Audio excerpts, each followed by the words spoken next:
And welcome to the JB&M Sports Fanatic channel. And so we have the Chicago Bulls and the Milwaukee Bucks here as tip-off is on the way here. And so we'll see here, can Milwaukee come out here and just end this series here, or can Chicago live to see another game here? We'll see that right now, but right off the tip-off here, Milwaukee with the basketball here, sets the screen. Drew Holiday has the ball here, looking to pass the ball here, gives it to Portis Jr. He has it up top.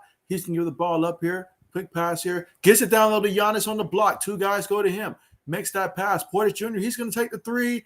He missed that, but Giannis with the throwdown. Wow, what a throwdown that is right there. So Milwaukee gets the first points of the game right there here, the first quarter here. They're up 2-0. Bulls cross half court right now. Going to get the ball up here. Working it around the perimeter right now. DeRozan bounce pass here. Jump shot on the way. Missed that one. All right, so Milwaukee gets the rebound here. Giannis with the basketball right now. Has it up top. Goes inside, lays it off the glass, missed that one, but did draw the contact, so therefore it will be a foul here against the Chicago Bulls here. So Giannis will be going to the free throw line here early in this one.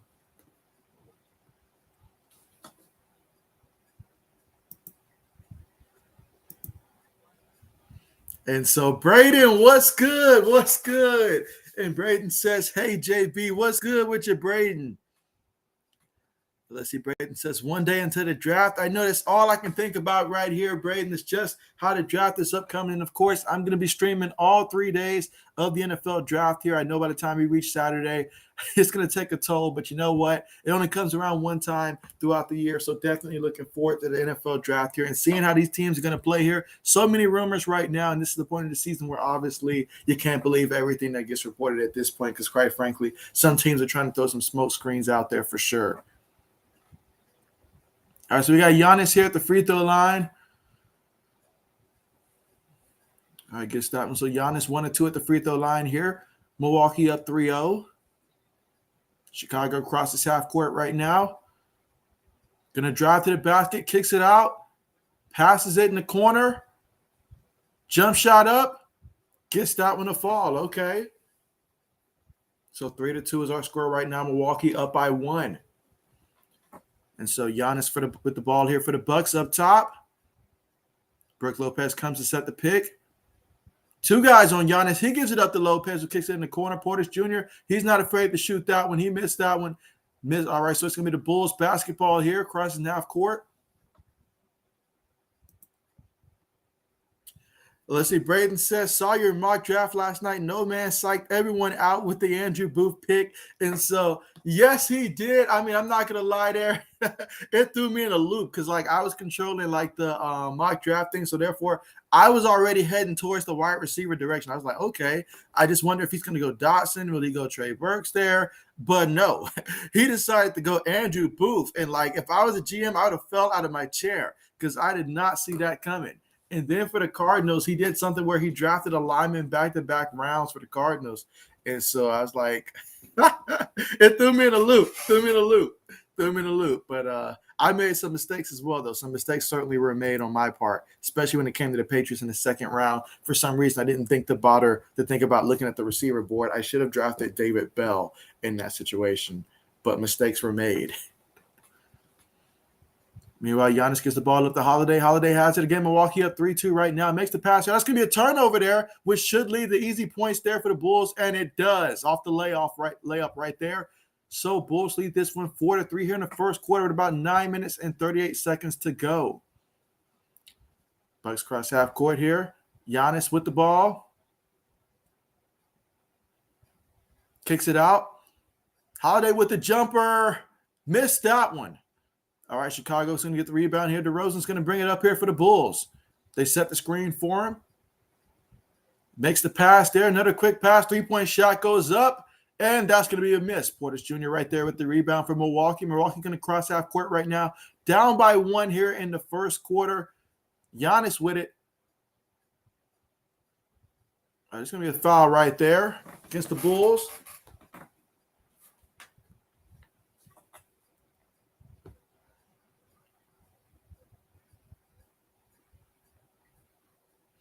But I'll tell you what, though, Braden, also in that mock draft, though, I can't remember who. I think Old Man did it as well for Washington when he had Washington take Malik Willis.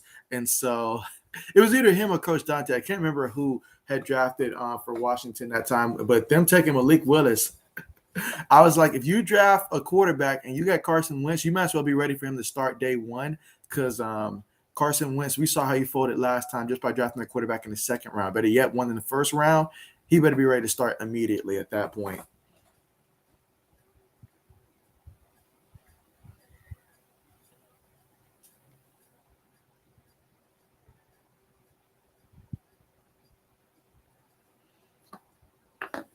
But again, right now we're currently at the commercial here because the Chicago Bulls, they used a full timeout here. And so therefore, the Bulls leading right now, 4-3 is the score right now. Again, Milwaukee had turned the ball over that time, which led to some easy points here for the Chicago Bulls. And they lead this one 4-3 currently, early in this one in the first quarter.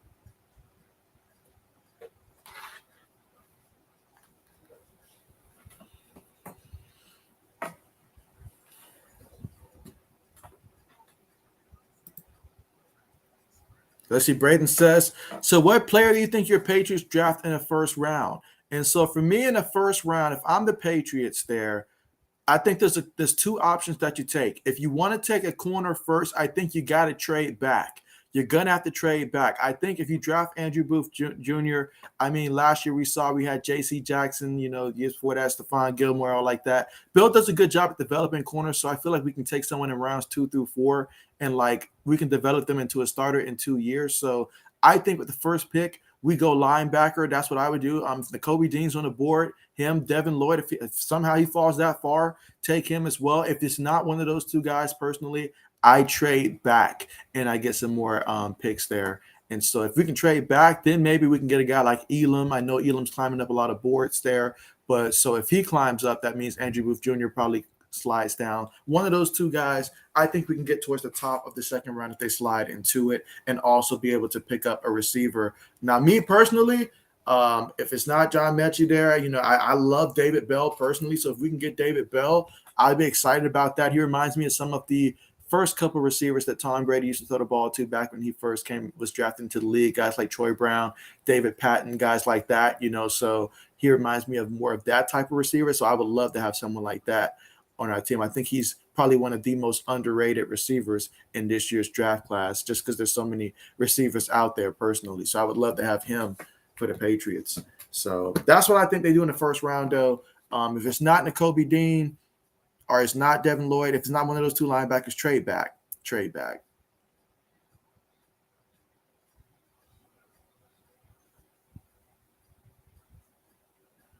But again, we're still right now currently at the commercial right now in this one. But tell me this, Braden, what were your thoughts when you saw that old man selected Andrew Booth Jr. for you guys? I was shocked. I mean, they threw me in a couple loops. It started with Coach Dante with the third pick, selecting corner. That really made the cornerbacks go on a run because it was back-to-back corners being taken. So it was just a lot. And so, yeah, absolutely. Absolutely. And so let's see. So, Ari Mark, thank you so much for coming through and appreciate the love coming this way here. Appreciate that so much. Thank you for supporting the channel. Really appreciate you.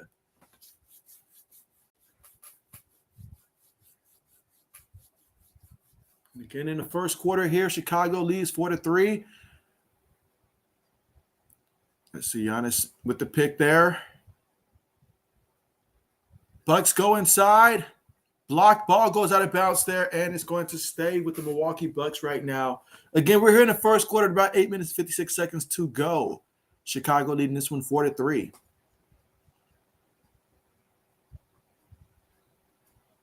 All right, Holiday with the basketball. He inbounds the ball to Giannis. Giannis has it on the wing right now. Ball gets ripped out of bounds. So, again, it's going to stay with Milwaukee here.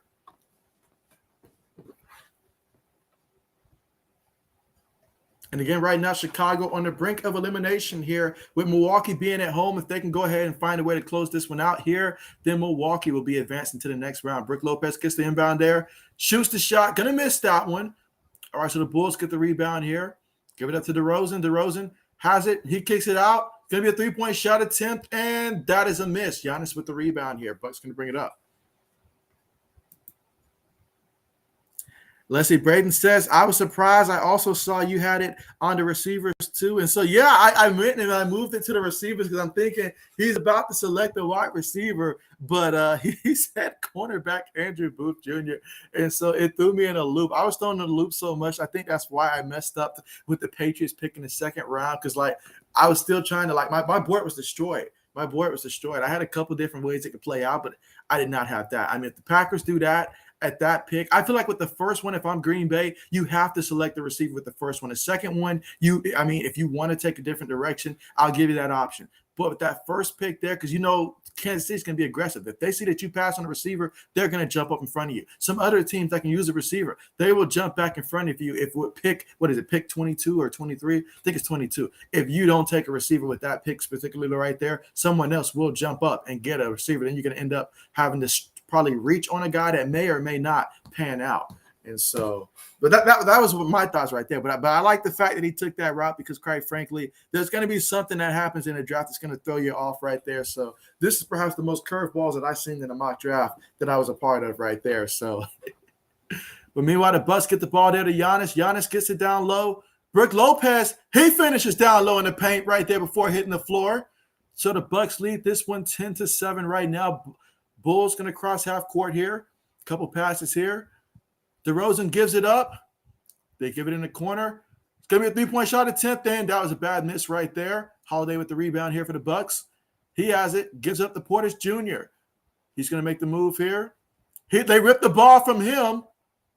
And so almost turned it over themselves. Let's see which way the possession is going to be pointing here. That was just a bad pass right there for the Bulls. Bad pass right there for them.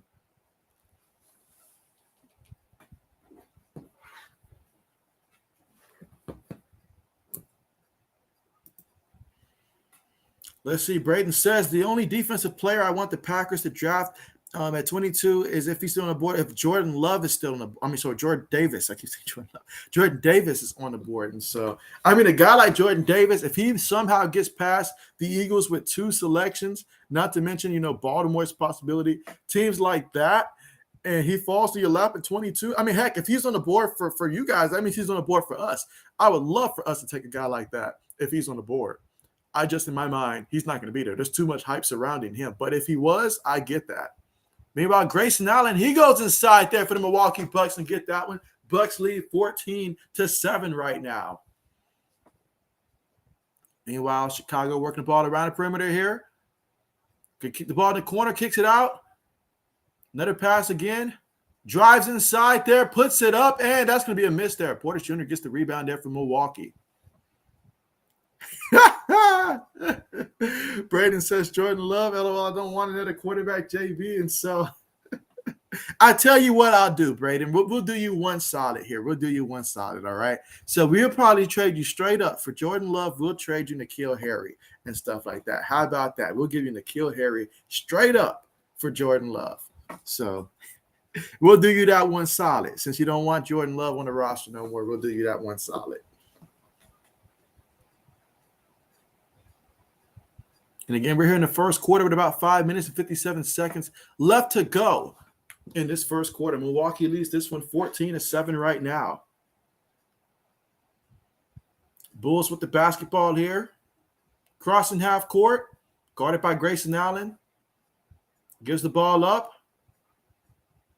Going to take a dribble. Gives it up here. Williams has it. He makes the pass. DeRozan has it. He's going to take the difficult shot. He missed that one. Grayson Allen gets the rebound here from Milwaukee. They cross half court here. Grayson turns on the Jets, kicks out to Portis Jr., kicks it out to Holiday. Holiday goes inside there, kicks it out, and that's going to be a turnover. The Bulls have it here. Let's see if they can capitalize again on another turnover. He lost the ball himself here. Ball's going to go the other way here for Chicago on a couple turnovers right there. They just haven't been able to honestly finish on a couple of these last turnover and fast break opportunities. But that time, he just lost the ball. Braden says, nah, I cannot get N'Keal Harry to get traded, guys. Like, I don't get it. Like, people are saying no across the board here. All right, meanwhile, Grayson Allen has the ball here for the Milwaukee Bucks. Going to give it up here to Holiday. He has it on the wing. Going to take a dribble here, spins off of that, puts the shot up, and gets the shot to fall.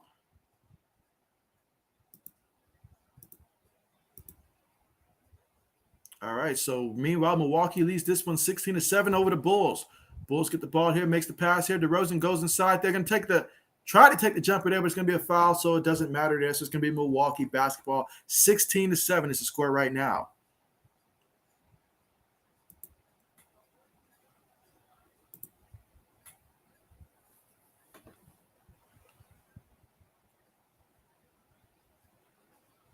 And again, we're here in the first quarter with about 4 minutes and 48 seconds left to go. Milwaukee leading this one 16-7.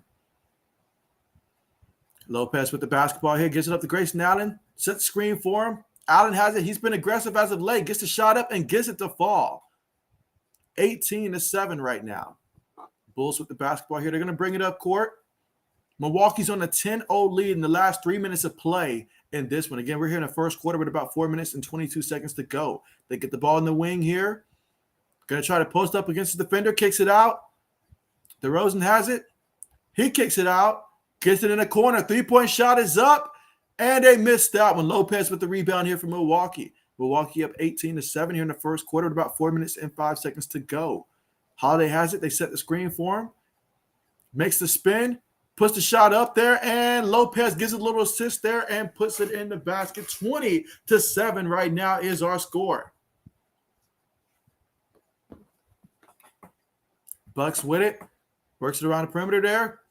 Drives up under, kicks it out. Three-point shot is up. Three-point shot is good. They needed to get that three-point shot right there. It's 20-10.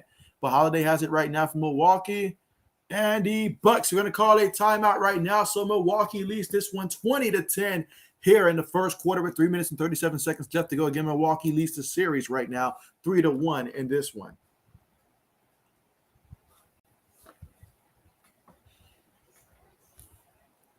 But again, so just a heads up is that, of course, the NFL draft will be starting tomorrow. So I'll be live streaming the first, like during the first round there. And then I'll live stream again on Friday as well, cover the second and third rounds. And I'll even go the extra mile on day 3, Saturday. And I will live stream then. I know a lot of people usually by Saturday, they're checked out, but not me. I understand how important this is for my team and for many teams out there in the third round. I feel like in this year's draft, there's a lot of pieces out there on day 3 that's going to be interesting to watch. And I feel like there's some real stars out there that will be selected in the third round this year, probably more than I believed in recent years that I can think of. So, or at least guys that can come in and be contributors on a team. So I'm really looking forward to seeing all 3 days of the draft coming up here. So definitely looking forward to that.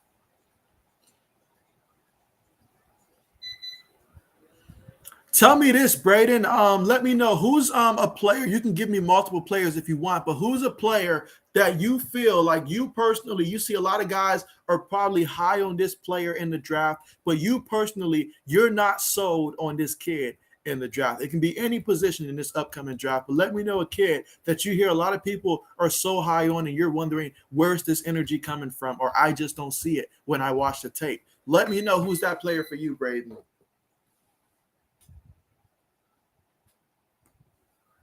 And again, right now we're currently at the commercial because the Milwaukee Bucks, they called a timeout here. And so we'll see how things play when we get back to the action here.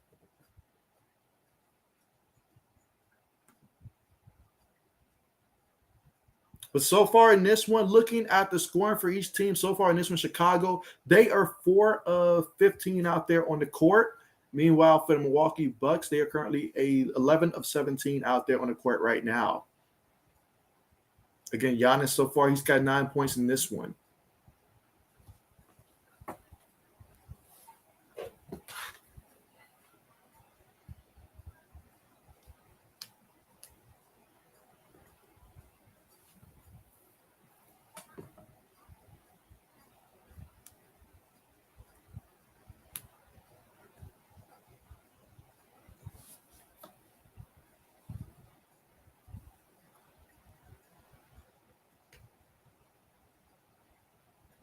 And again, right now, we're still in the commercial right now.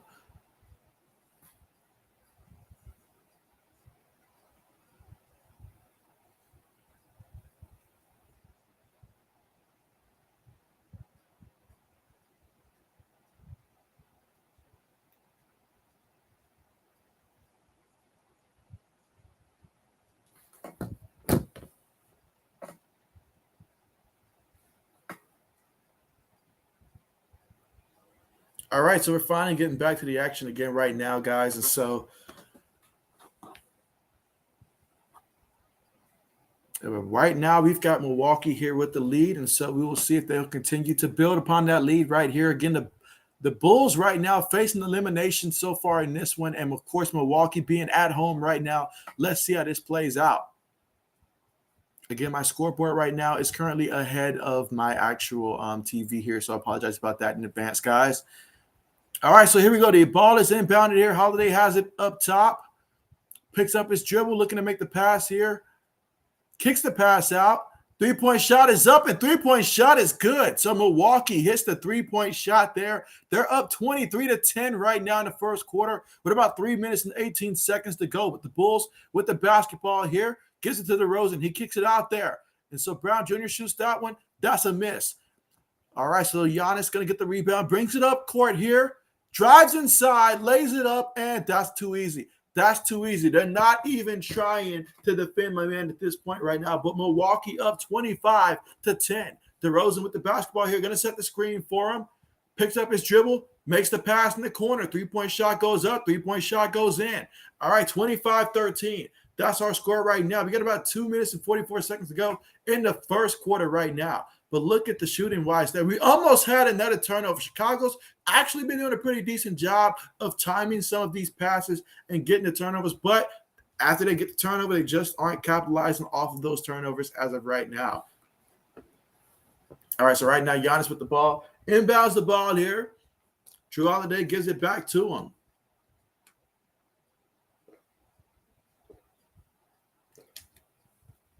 Gives it to Carter, who kicks it back out here. Long three-point shot is up. That is a miss. All right, so the Bulls, they get the ball. Going to set the screen for him. He makes the pass to DeRozan. They set the screen for him. He makes the pass, kicks it out. Three-point shot goes up, and that is a miss as well. All right, Giannis is going to get the rebound here. It's a 12-point game. And so, oh, man, what's good with you? What's good with you? You say, what's good, JB and everyone? Tomorrow, the NFL draft. After thinking about JB, I'm all in on trading back and picking up more picks. If there's one thing that doing a mock draft yesterday told me for sure, old man, is that, you know what? I was thinking that we might have a little bit of corner depth at that point. But when I saw that board in the second, third round area, it scared me. So therefore, I'm saying, yes, let's trade back a little bit. And if we can get a guy like Elam, I know he's climbing up on a lot of boards. If not him, then perhaps Andrew Booth Jr., maybe he slides, but one of those two corners preferably, you know, let's go ahead and do that. But let's trade back and get another pick there because we can certainly use the extra pick. But yeah, I'm certainly concerned about that for sure. As the old man says, JB Cardinals have picked up their fifth-year option on Kyler Murray. Yeah, I read that about Kyler Murray there. I know his camp wanted to get a deal done prior to the draft there. They were very vocal about that. However, this is the business of it. And so, quite frankly, it is what it is at this point there. But it's, you know, that just goes to show he's going to be there with the Cardinals at least for another, you know, year and stuff like that beyond this year. So good news there for the Cardinals. And hopefully Kyler Murray, he'll just go ahead and, you know, accept it. But meanwhile, we've got Milwaukee at the free throw line. Giannis missed that one. Again, Milwaukee right now, they're currently in the bonus right now. They lead 25-13. Again, right now, my TV is definitely behind my scoreboard right here. So I apologize about that in advance, guys.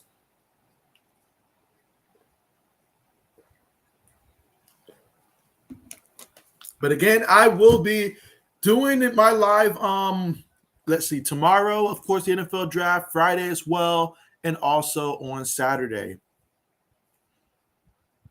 All right, so the Bulls inbound the ball. DeRozan has it.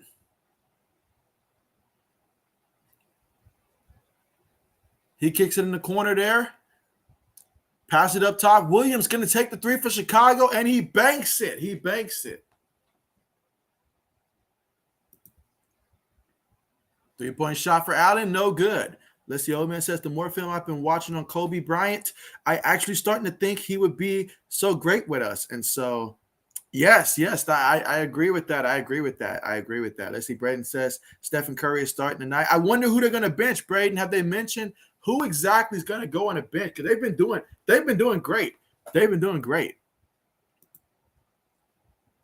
Let's see, old man says, JB, who you have in this game? I want the Bulls to win. And so, well, the hoodie says Chicago today, but Me and the hoodie, we don't always agree. I actually want to see Milwaukee go ahead, close this one out here. I feel like they're the better team right now. So let's go ahead and close this one out and get ready for the next round if I'm Milwaukee. Meanwhile, they double DeRozan here. He kicks it out. White has it. Behind the back, kicks it out. Three-point shot is up. No good. Giannis has it, gets inside, and oh! Now, that's a tough foul right there. That is a tough foul to take right there.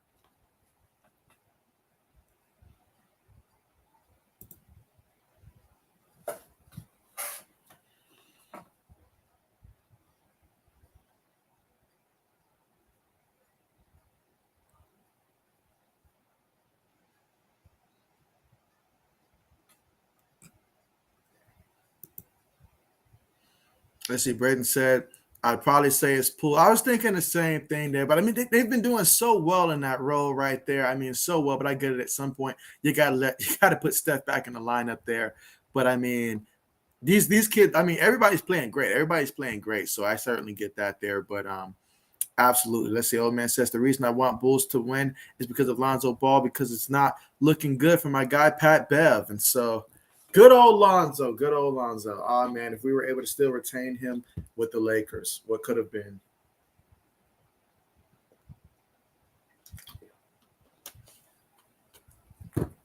What could have been?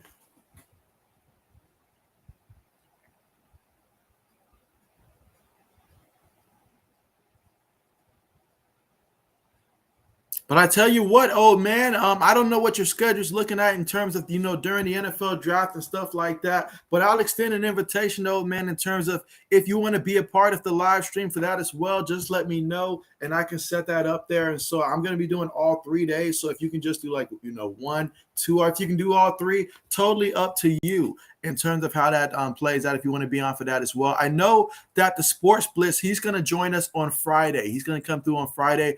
I reached out to Jay in the Bay, and so he may potentially, he'll get back to me on that one, so he might potentially come through as well. Not sure which day he'd prefer. I know his 49ers don't have a first-round pick, but obviously if Deebo Samuel were to get traded, that's something that, would impact that as well. So we'll see how things play out as well for that one. But, yeah, certainly may have some guests come through as well on the stream. As the old man says, Braden, how do you think I did for the Packers? And so I'll leave that one up for a bit and let Braden answer that one for you. Meanwhile, the Bulls inbound the ball here. DeRozan has it right now. They're applying pressure here. Across the south court. Guarded by Holiday. Makes the pass, kicks it in the corner. Williams has it. He's going to kick it out. They stumble to get the ball there, but they keep it. They got 5 seconds to work with. Makes the pass there. Brown Jr. puts it up. He missed it. Bucks with the basketball here. Giannis gets it, just goes all the way inside. And so that's going to be a foul right there.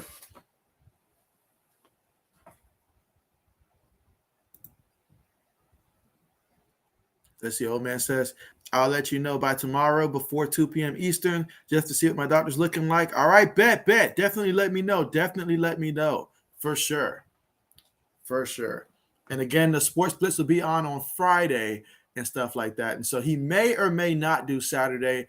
I think he's probably going to be leaning towards probably not, but we'll see how that goes. But he'll for sure be on Friday.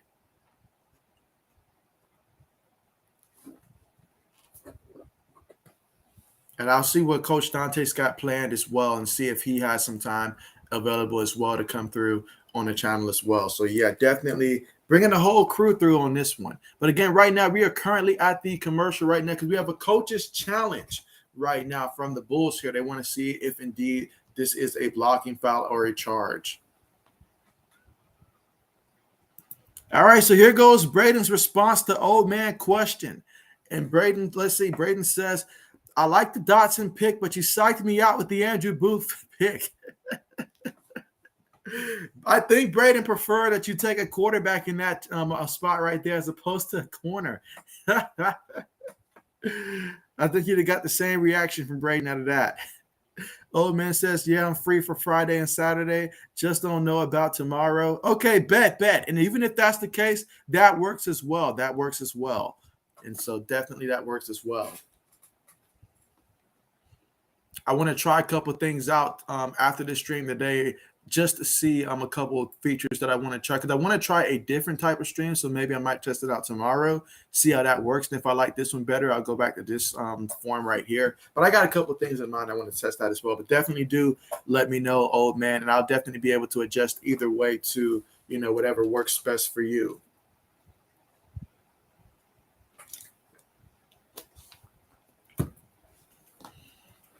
But look at that, guys. I mean, old man has become a hot commodity here. I mean, he's getting more requests than a potential first round draft pick in terms of interviews right now.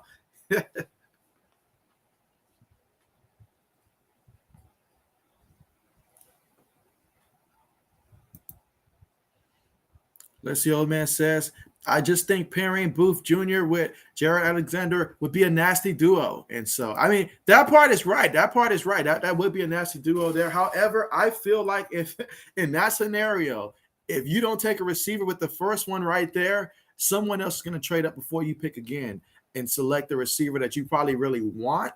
And so it just depends on how you feel about guys like, maybe Watson out of North Dakota State, guys like that, in terms of being your primary option for Aaron Rodgers year one.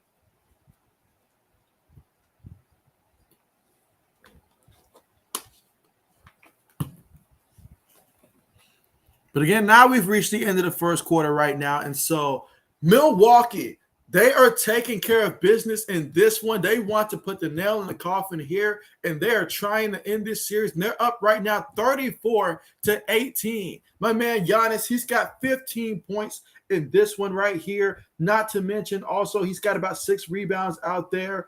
You've got Holiday with 5 points here. Konoha, he's got 6. Allen's got 4. Like the aggressiveness I see from Allen when he does get it there. Pretty good aggressiveness there. And so I mean, they're not even. There's some guys that haven't even scored yet, but they're doing tremendous so far. They're doing tremendous.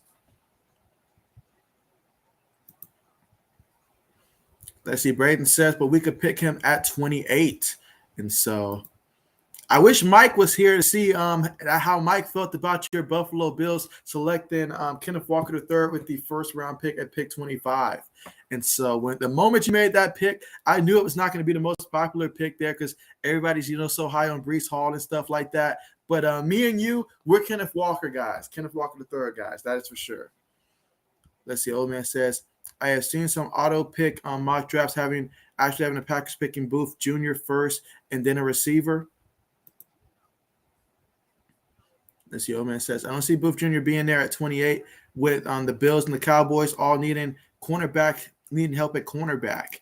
And so, oh yeah, those are possibilities there. I mean, whether we're talking Andrew Booth Jr. or I'll even say Elam from Florida, because in my opinion, they're basically about at that same level for me at this point right here. So as long as one of those two guys on the board, I'm happy. Now the drop-off starts for me after we get past those two guys typically on the board. Then it's a little bit of a drop-off right there.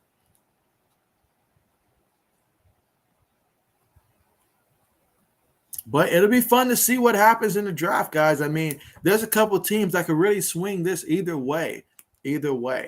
But yeah, I asked this question for Braden earlier, so definitely you can answer this one too, old man, as well. And anybody that is watching, but give me a couple guys in the draft who you feel people are super high on and you just don't see where the hype is coming from. Like maybe it's a guy that you personally just feel that he's not going to be someone that's going to be as good as people project and stuff like that, or either someone that you feel, is just overrated at this point. Maybe they didn't have tough competition or something like that, or just let me know someone in the draft that you guys feel that everybody else is high on that you're just not in love with.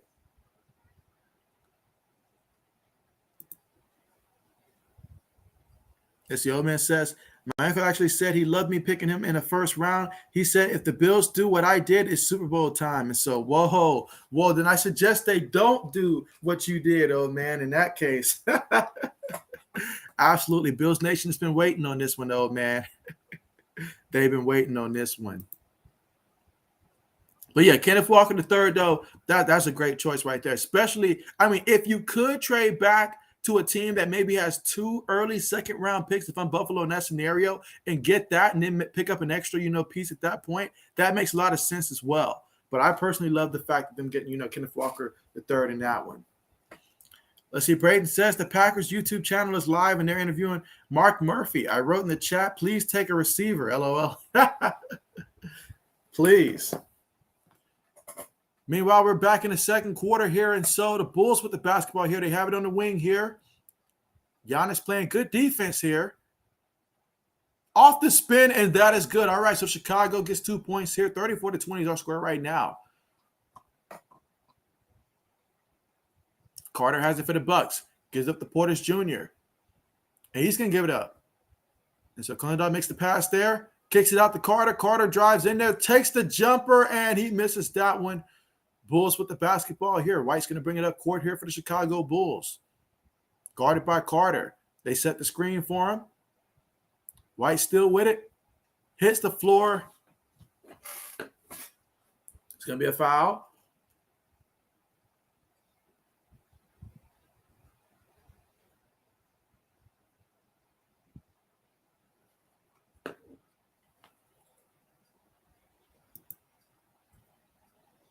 Let's see. Braden says that he thinks that Jalen Tolbert is an underrated receiver in the draft. And so that's typically what you want to see from a guy in the second or third round when it comes to, especially wide receiver, corner, whoever you're selecting at that point. These are guys that, come in with first round talent. They're just overlooked, quite frankly, either the draft class. But you know what? I was thinking back because I was thinking, years back, what's something that I remember saying to myself that other people just thought I was crazy when I said it. But when it actually happened, then it was like, I told you guys so. And for me, that moment came a couple years ago when Nick Chubb was in the draft, and I wanted the Patriots to select Nick Chubbs, but they went Sony Michel instead of Nick Chubbs. And at the time, after the pick, I was like, well, Bill must know what he's talking about there, so sure, why not? But I was thinking to myself, I preferred personally Nick Chubb was higher on my board than Sony Michel at that time. And so those are one of the few ones that I got correct. Now, there were some misses on my part there in a couple of drafts as well, but that was certainly one that I was like, I don't see where the hype was coming from in terms of Sony Michel being better than Nick Chubb. I was like, did we not learn from when the two running backs came out of Auburn back in like 05, I think, 04, 05, with Ronnie Brown and Cadillac Williams? You go for the one that's like, it's supposed to be the home run hitter and stuff like that, and it just didn't pan out. Meanwhile, for the Bulls here, pump fake, shot goes up, and he misses that one. Milwaukee gets the rebound. They're up 38-20 here in the second quarter, about 9 minutes and 45 seconds to go. Carter with the basketball here. Portis Jr. sets the pick. Jump shot goes up, jump shot goes in. Give Carter 2 more points right there to the Bucks, hosting a 20-point lead right now. Chicago looking like they're halfway to their offseason already here. They're going to call a timeout. I mean, Giannis, my goodness, Giannis has not missed a shot outside of free throws so far in this one. He's got 19 points in this one. He's coming out here, and he's being aggressive, looking to close things here for the Milwaukee Bucks. All right, so here we go. So, old man answering the question. He says that his pick would be Jamison Williams for the most overrated receiver in terms of, obviously, the question that I posed was someone in the draft who is supposed to be, considered, I guess, like extremely high and all that. A lot of people are high on, basically, but you yourself, you're not sold on. So this person for old man is Jamison Williams. He says he's good, but I've been seeing people say he will be the new Hill. And so, whoa, let's pump the brakes here. Let us not say that. Because I can recall a couple people saying the same thing about Henry Ruggs when he came out of Bama and stuff like that, and Henry Ruggs was not that guy and stuff like that. There's a couple guys that was taken, actually, that was supposed to be the next one, and they don't pan out like that. Malcolm Brown down there in Baltimore. I mean, people thought that he was going to be that next guy. So I can certainly see where that comes from. And you know what, old man? We need people like that in the draft room to point that out, because right now everybody's going to that hype train and stuff like that. So good point right there. Let's see. Old man says, my underrated player, Dane Belton. People need to start putting some respect on him. Dude can play safety and slot corner. Plus, he can cover the tight ends and blitz the quarterback. If a guy can do all that, put him on my team for sure. But you know what? We need people to sleep on guys like that so our teams can get good value later on in the draft and stuff like that. And so, I mean, heck, maybe at the end of this stream, who knows? Maybe I might set up another stream just to talk about the draft and all like that, particularly because I'm so hyped up, guys, for the draft. I'm ready for it. Let's see. Braden says, a thing I can see the Packers doing is trading our 28th pick with the Seahawks for their back-to-back second-round picks. And so, you know what? That would be a great idea right there, because there's going to be some guys that obviously fall into the second round that are first-round type of talent right there. So you do something like that, I can see that working out. That I really can.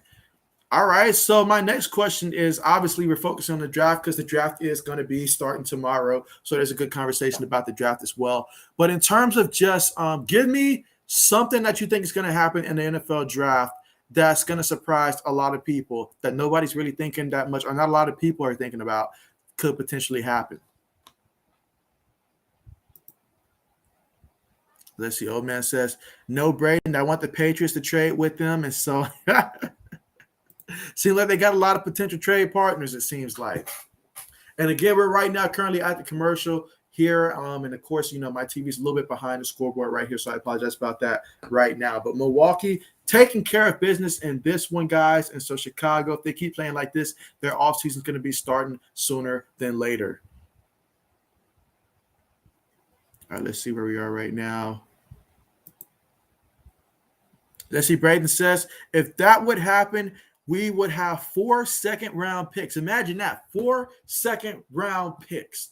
And so, yeah, that's a lot to work with. In this year's draft especially, there's going to be a lot of core, especially you look at the receiver position, you look at the linebacker position, obviously, depending on how, the run on edges and stuff like that go. But there's a lot of depth at some of these positions.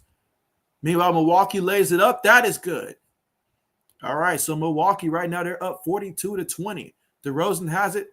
2 guys on him. He makes the pass there. Williams drives inside, tries to make the pass there. He loses the ball. Turnover, Chicago. Carter has it here from Milwaukee. They cross half court right now, and he's going to use the screen provided by Portis Jr. Gives the ball to him. Portis Jr. takes a couple of dribbles, gives it back to Carter, sets the screen for him again. This time the jump shot goes up, and the jump shot goes in again, 44-20 here in the second quarter with 9 minutes left to go.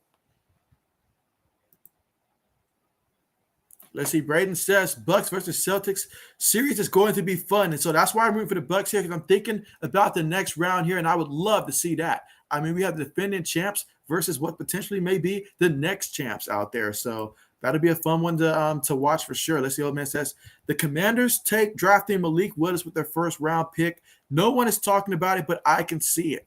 And so, yeah, it's like I said, if they select a quarterback there, ooh, Carson Wentz, yeah. Like, all I can say is avoid Carson Wentz in fantasy. Not that anybody should be aiming for him as well, but if you're like me and you're in a fantasy football league with 16 people, make sure you're not the one that's forced to take him in the draft. But again, now's a good time, if you have not done so already, to make sure that you guys are subscribed to the channel, and make sure that you guys press the thumbs up button as well to show support here and help this channel get to 1,500. That is the next goal that we have in mind here. We want to get to that 1,500 mark, and we want to do it extremely soon before the start of the NFL season. So let's make sure that we go ahead and subscribe. And also, if you know someone that would benefit from this channel here, make sure that you also recommend them as well. We love that here also as well, as we try to extend JB Nation out here. Meanwhile, speaking of extending, Milwaukee, they're up 46-20 here with a 26-point lead right now. The Bulls, Green shoots the 3. He missed it. And they get the offensive rebound here. White has it this time. Going to get it on the block here. Going to try to post up against Lopez here. They got about 5 seconds to work with on the shot clock. He kicks it out. White's going to shoot the 3 this time, and White's going to miss it. All right, Portis Jr. gets the rebound here. Gives it up to Carter. Carter crosses half court right now. Has it up top. Going to give it to Giannis right now. And so Giannis, he's got a lot of points in this one here. He makes the pass there in the corner. Side steps. 3-point shot goes up. 3-point shot goes in. Milwaukee is like a broken machine in Vegas right now. It will not stop. And so it just keeps going and going. Meanwhile, a 29-point lead right now. Chicago has not scored in about 4 minutes and 25 seconds right now. Williams takes the shot, and he finally puts the end to that drought right there for the Bulls as they trail right now 49-22 in the second quarter, about 7 minutes and 4 seconds to go. Let's see. Braden says maybe you can trade Harry to the Seahawks for those 2 second-round picks. If they would take that, Braden, we'll do it in a heartbeat. We'll do it in a heartbeat. No need to discuss anything else. It's done. It's done. It is done. Let's see. Braden says Carson Wentz is going to throw a lot of picks if that happens. And so that's going to happen regardless. That's going to happen regardless. Let's see. Braden says, speaking of extending, did you see John Morant's dunk? And so, yes, I did see that. My man came through, and hey, he's the reason why they're up 3-2 right now. I know that, lately it hasn't been his best games, but when it matters the most, he's showing that he's going to step up there. And of course, it's still a young team and stuff like that. So I'm happy to see that they went out there. And man, for DeRozan's sake, I hope that was tipped, because that was a nasty miss right there. Nasty miss. Meanwhile, Holiday gives the ball up there to Allen, who gives it back to Holiday. Pump face gives it back to Allen. Allen's going to take that three. He missed that one. Holiday gets the rebound. He kicks it out to Brook Lopez. Lopez has it, gets it back to Holiday. Holiday here. He's going to make the pass there. It's going to be a turnover. Too many passes there. Turn the ball over right there. Green makes the pass there. White has it. He puts it up, and he gets it to fall, plus the foul there. And you've got Grayson Allen right now holding his jaw. Looks like he may have gotten hit on that one.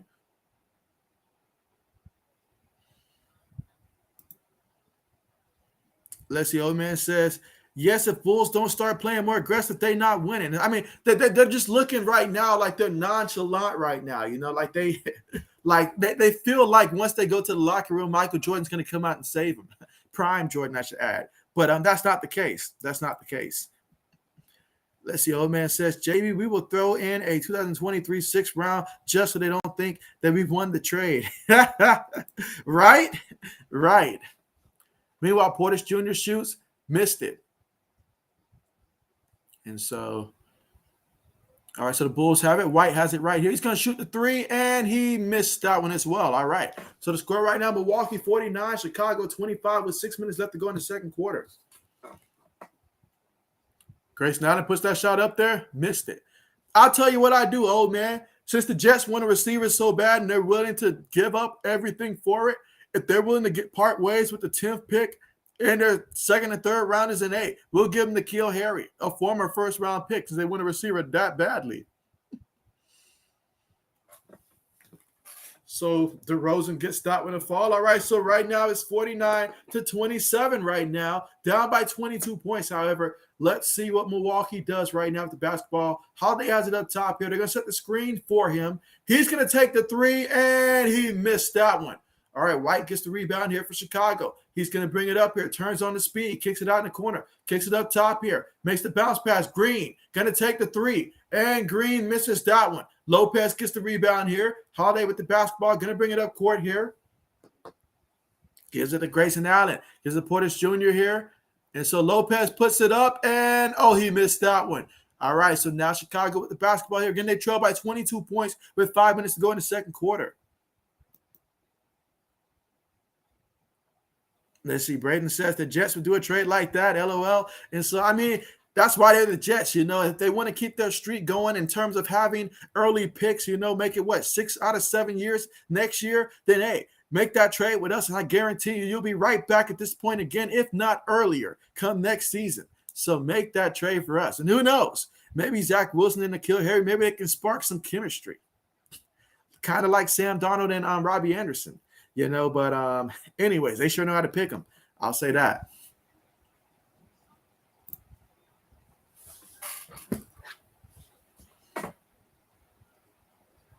But again, right now, we are currently at the commercial right now. Let's see where we are right now in terms of how many thumbs up we've got going so far in this one. All right, so right now I see that we have a total of 4 thumbs up right now. So, yeah, let's see if we can get the 10 thumbs up here, guys, before we reach the half. It would be nice to reach 10 thumbs up here.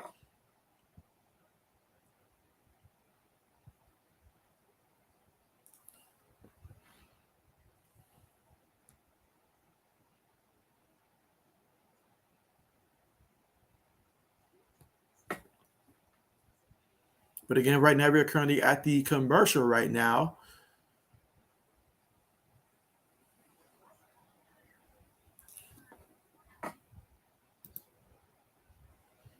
Let's see. Old man says, JB, knowing how N'Keal Harry is, he would probably ball out just to stick it to us. And so, hey, if he can do that, I don't care where he goes. As long as we get something of value that's going to come in and help us, whatever he does, I promise you it's not going to be enough for them to win a Super Bowl and all like that. So if he does good enough for them to pick from spot, I don't know, 18 as opposed to spot 8, then good for them and stuff like that, you know. But ultimately, it's not going to get them where they want to go, and it's not going to have them early enough to get someone that can do that. So if he balls out and we can get a couple first or a couple seconds and thirds, if we can get some early picks from it, I'm all for it. I will take that. I will take that.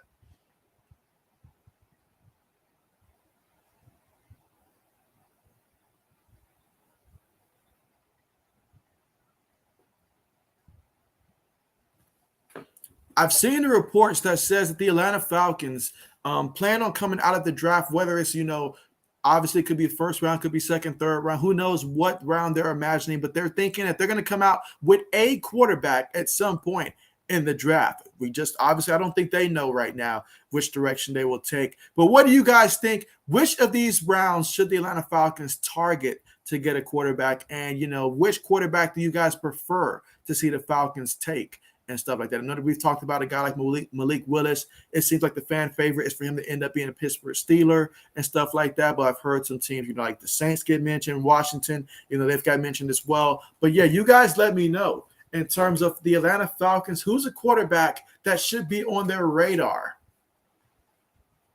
And what round should they take them? Again, we are still at the commercial right here. Again, my TV's behind the scoreboard right here.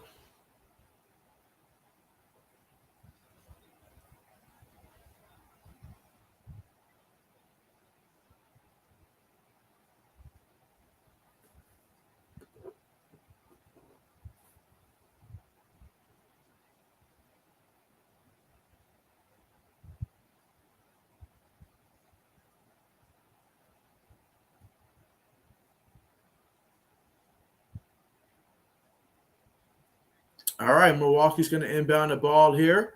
Crossing half court right now, gives the ball up to Grayson Allen. Again, Milwaukee leads this one 49-27 over the Bulls. Holiday has it, makes the pass there. Quick shot goes up, and they missed that when Chicago gets the rebound here. DeRozan's going to bring it up here in the second quarter with about 4 minutes, 35 seconds to go. DeRozan with the jumper. Missed that one. Ball goes out of bounds there, but it's going to go the other way. So it's going to be Milwaukee's basketball.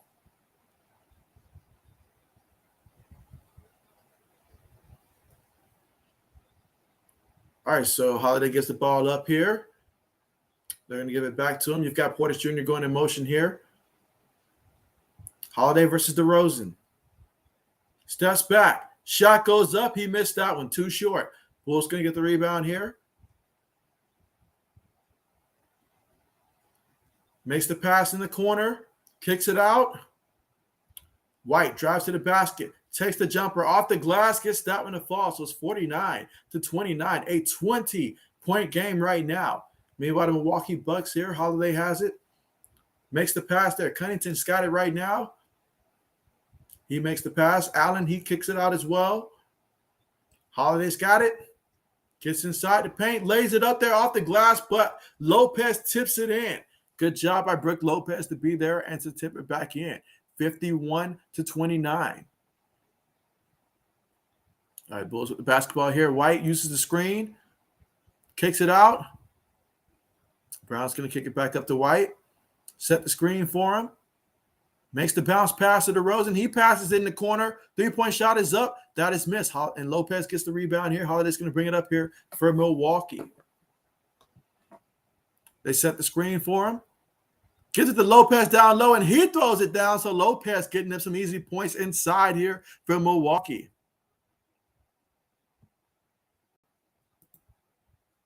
All right, Chicago with the basketball here. Gives up to DeRozan.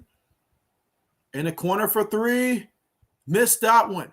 But they keep the offensive rebound here. Puts the shot up and gets that one to fall. Second chance points right there. 53-32 right now here in the second quarter with about 2 minutes and 38 seconds to go. Holiday with it. Posting up. It's going to be a foul right there.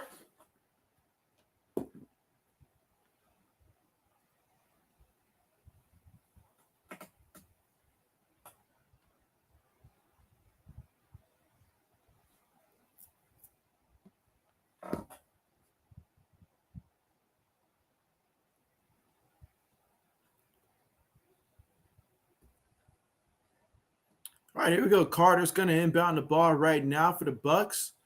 Holiday's got it. 2 guys on him. Gives it up to Giannis. Giannis bounced pass to Carter, who was cutting, and Carter just couldn't finish at the rim there. That's on Carter right there. DeRozan at the basketball here. Guarded by Holiday. Now he's guarded by Giannis.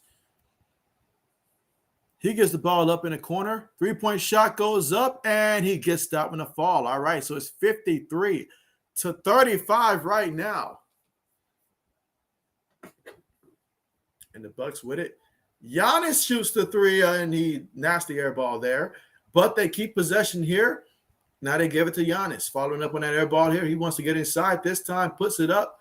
Missed it, but able to draw the foul. You know what I just thought about, old man? I thought about this. I mean, Atlanta, they need receivers. N'Keal Harry, he's available. I got to call off the blank, and just be like, hey, we can give you N'Keal Harry now, like it ain't going to cost you much. That's the old man says the Falcons need to take a quarterback round 1 at 21 after they trade Patriots both their second-round picks, the third for the 21 and 2023 fourth. And which quarterback should they take at 21? Because if they're taking a quarterback at 21, then I'm assuming that means that both Malik Willis and both Kenny Pickett are already off the board at 21. So quarterback 3, I know this differs for a lot of people, but that would be Ryder, I would think, for who I had, the Seahawks potentially getting in that scenario.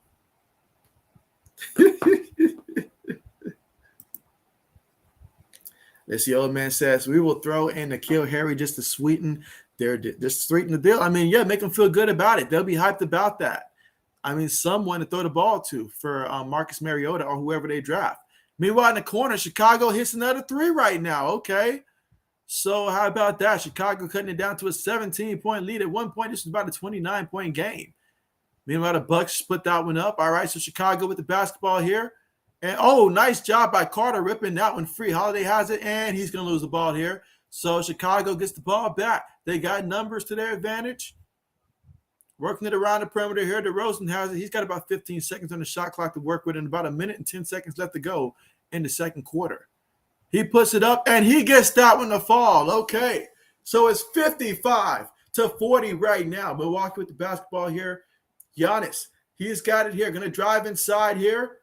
Take the jumper and gets that one to fall. Okay, 57-40 here in the second quarter with about 50 seconds remaining. Giannis, he's got 23 points in this one, 8 of 9 out there in the court, and 6 rebounds as well. DeRozan's got it right here for the Bulls. He makes the pass to White. White has it up top here. They're going to set the screen for him.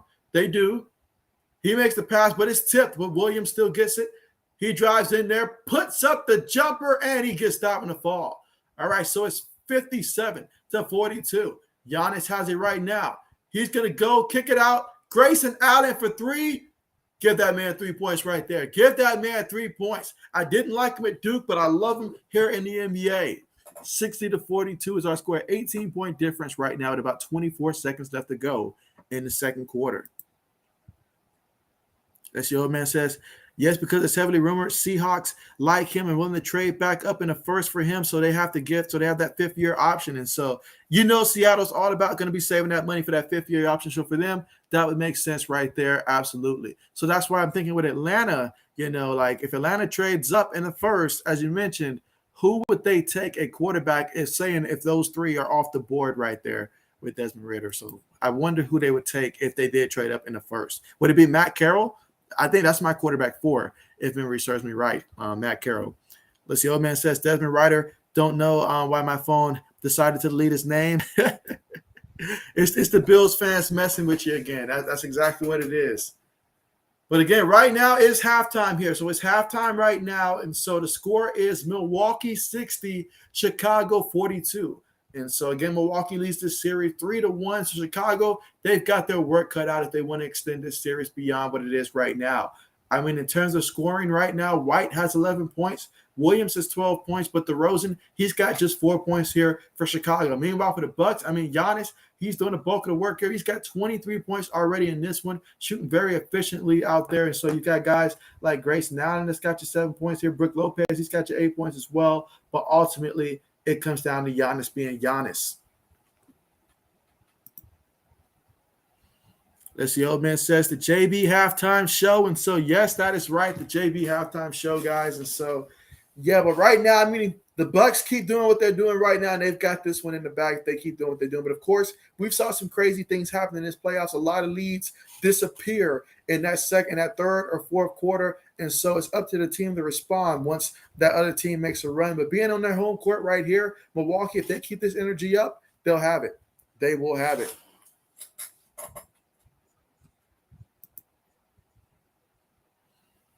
Let's see. Old man says, no lie, JB. Right when I started talking smack about them in the stream with Coach Dante, my Wi-Fi started bugging. And so, yes, I did notice that. I did notice that. Absolutely. Did notice that.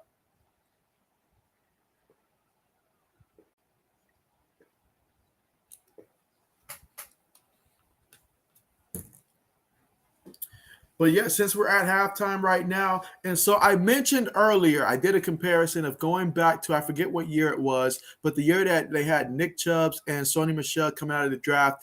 And so, me personally, I thought that Nick Chubb was the better running back coming out of college, just based upon what I saw, in terms of watching a lot of those UGA games than Sony Michel. Although I thought the gap was a lot closer and stuff like that. I wanted the Patriots to take Nick Chubb because I was thinking, man, when the Patriots have physical runners, that's when we're at our best. So I wanted to take Nick Chubb, but Bill took Sony Michel, and at that time I didn't think too much about it right there. But looking in hindsight, they should let me make that pick right there. I would have gotten it right. I would have gotten it right for sure. But you guys tell me an example of a previous draft where you said something about a player that everybody else had a different opinion on, and you turned out to be right.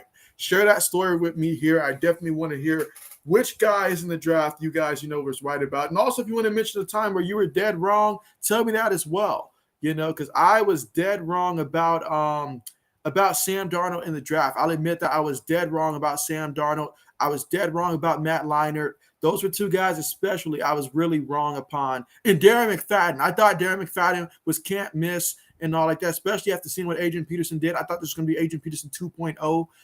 If not as good, then at least on that level. But those are three guys that I can think of that I really just, looking in hindsight, I was dead wrong about those guys, I was right about E.J. Manuel, though. I did not believe in E.J. Manuel because I saw him at Florida State. I did not see a lot about E.J. Manuel that made me feel special. I actually thought Geno Smith should have been that first pick in that scenario at that time. And so he had a couple games at home with the Jets that was better than anything that E.J. Manuel ever did over there. So I will not lie about that. Let's see. Braden says the JB halftime show presented by Progressive and at home with Baker Mayfield.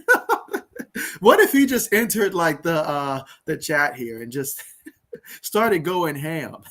Let's see. Old man says we did get a lot of Sony when we needed him, and as of right now, I'm taking Harris. And so yes, still sticking with Harris. They're still sticking with Harris. And let's see. Old man says DK when I was saying Patriots need to take him in the first round, but instead Belichick fell in love with a bust. I mean, N'Keal Harry. Yeah, absolutely. I mean, that whole N'Keal Harry thing right there, I'm not gonna lie. Like when I first saw that one, I was just excited. We took a receiver in the first round, but yeah, N'Keal Harry, yeah. I tell you who else I was right about, Mitchell Trubisky.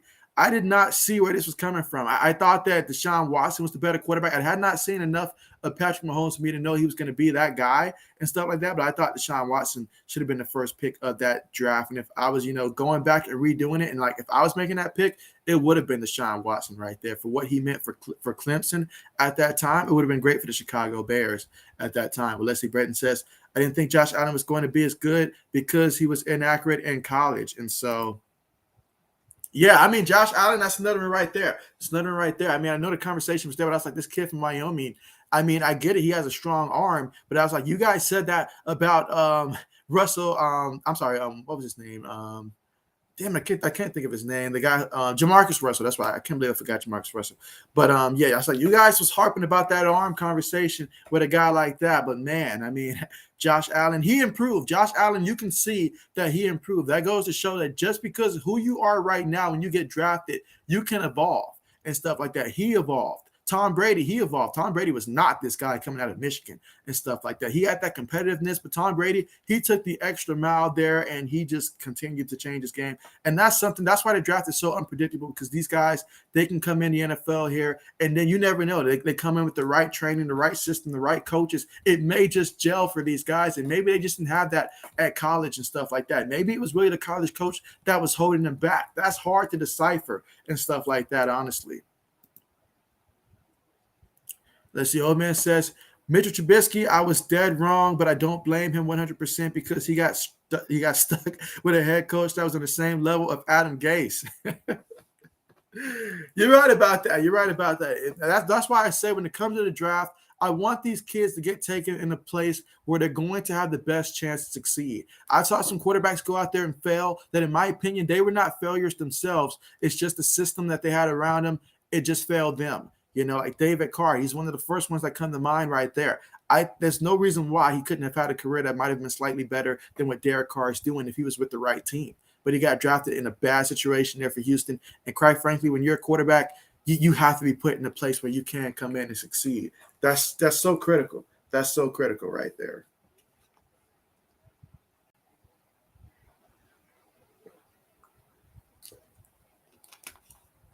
Another guy that I was right about that I feel like this is going back a while, but when Aaron Rodgers came into the draft, I remember early on people said that Aaron Rodgers was the first quarterback.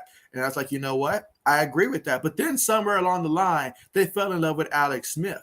And I was like, I'm still feeling Aaron Rodgers in this scenario. I didn't know it was going to be this type of Aaron Rodgers career, but me personally, I had Aaron Rodgers as quarterback 1 that year, and I had Alex Smith as quarterback 2. And so, but the 49ers opted to take Alex Smith that year. Let's see, old man says, JB, I just seen KB tweet about him and Myers getting 1,000 yards this year, and Parker said, give him some, and KB said, we all about to eat. And so you're right about that. You're right about that. All about to eat this year. I mean, that means we're going to need at least 4,000 yards passing from Mac Jones, though.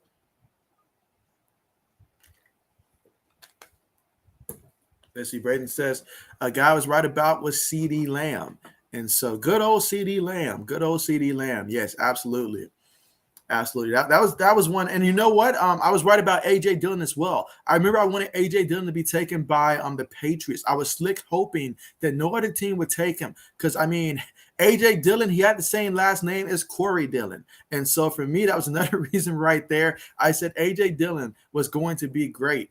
And so I was like, whoever takes this, man, he's going to get a steal. It may not come in year 1, but I was like, as time goes on, he can be what LeGarrette Blount was for the Patriots. He could be what Corey Dillon was for the Patriots. So I wanted A.J. Dillon, but I just was like, Bill's probably not going to take him that high, though. But, I mean, but it still worked out for the Packers in that case.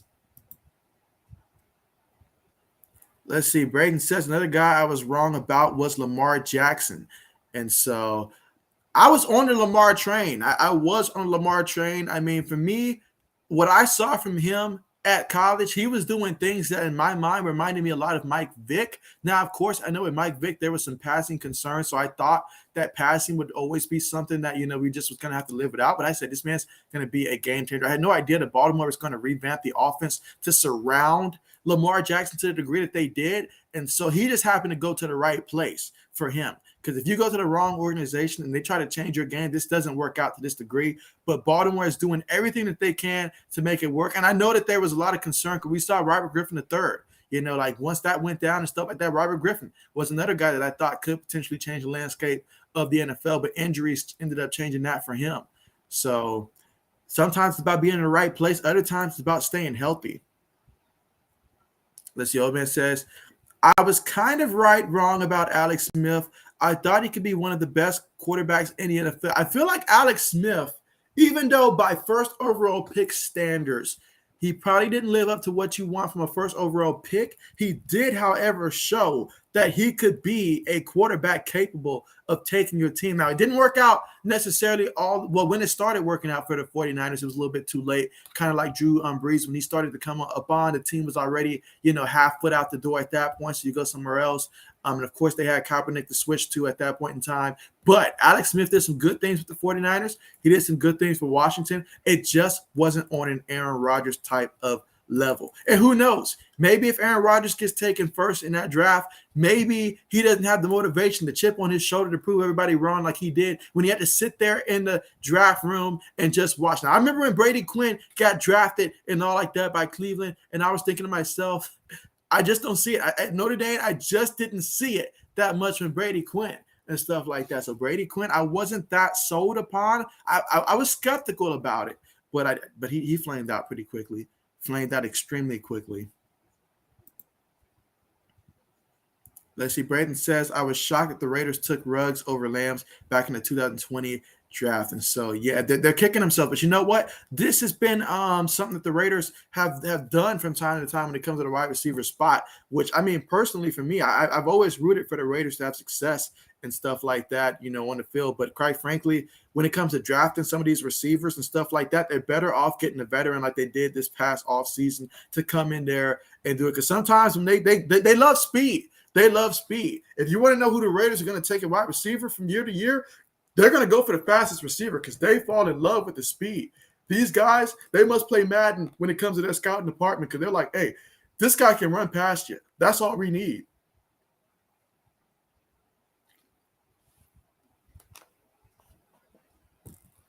I remember when they drafted a receiver from Maryland. I can't remember his name. I think it had something like Haywood Bay in it or something like that. But they drafted him purely off of speed, a lot higher than I thought he should have went. But they do that across the board. I remember they drafted a guy by the name of Fabian Washington. He came out, he was a cornerback. He had a lot of speed, and they chose speed over some guys that probably would have been better coverage corners, but they love speed down there with the Raiders. That's something that they always love. They love the idea of getting the man's fastest guy out there. They drafted Darren McFadden. I thought that was going to be gold for them. You know, they love guys that are going to come out with that flash. Let's see, old man says, not going to lie, I wanted the Patriots to draft Lamar Jackson. But I'm happy with Mac Jones. And so Lamar was someone that I was thinking that because I know the Patriots did have some interviews with him. Josh McDaniels seemed like he really did like Lamar Jackson. So I was thinking like, you know, this might actually happen. And I was like, if this happens, I mean, this would I was thinking to myself, this is going to transform the way our offense looks and stuff like that completely. And if anybody can make it work, I was like, our team can do it. Let's see, Braden says, I thought Lamar was going to be like Johnny Manziel. And so, oh, wow. Oh, wow. Oh, wow, Braden. The shock inside of me with that comparison right there. I mean, don't get me wrong. Now, Johnny Manziel, he won me over when they beat Bama. But, I mean, I saw the confidence was extremely high. For him, it was extremely high for Josh Rosen. And so when a guy comes in and your confidence is like that to the degree that you're extremely cocky, it starts to concern me and stuff like that. You know, are you willing to do the little stuff? Are you going to be humble enough to go out there and sacrifice what it takes to be the best for the team? Or do you feel like you already made it? And at that point, Johnny Manziel, he felt like he already made it at that point.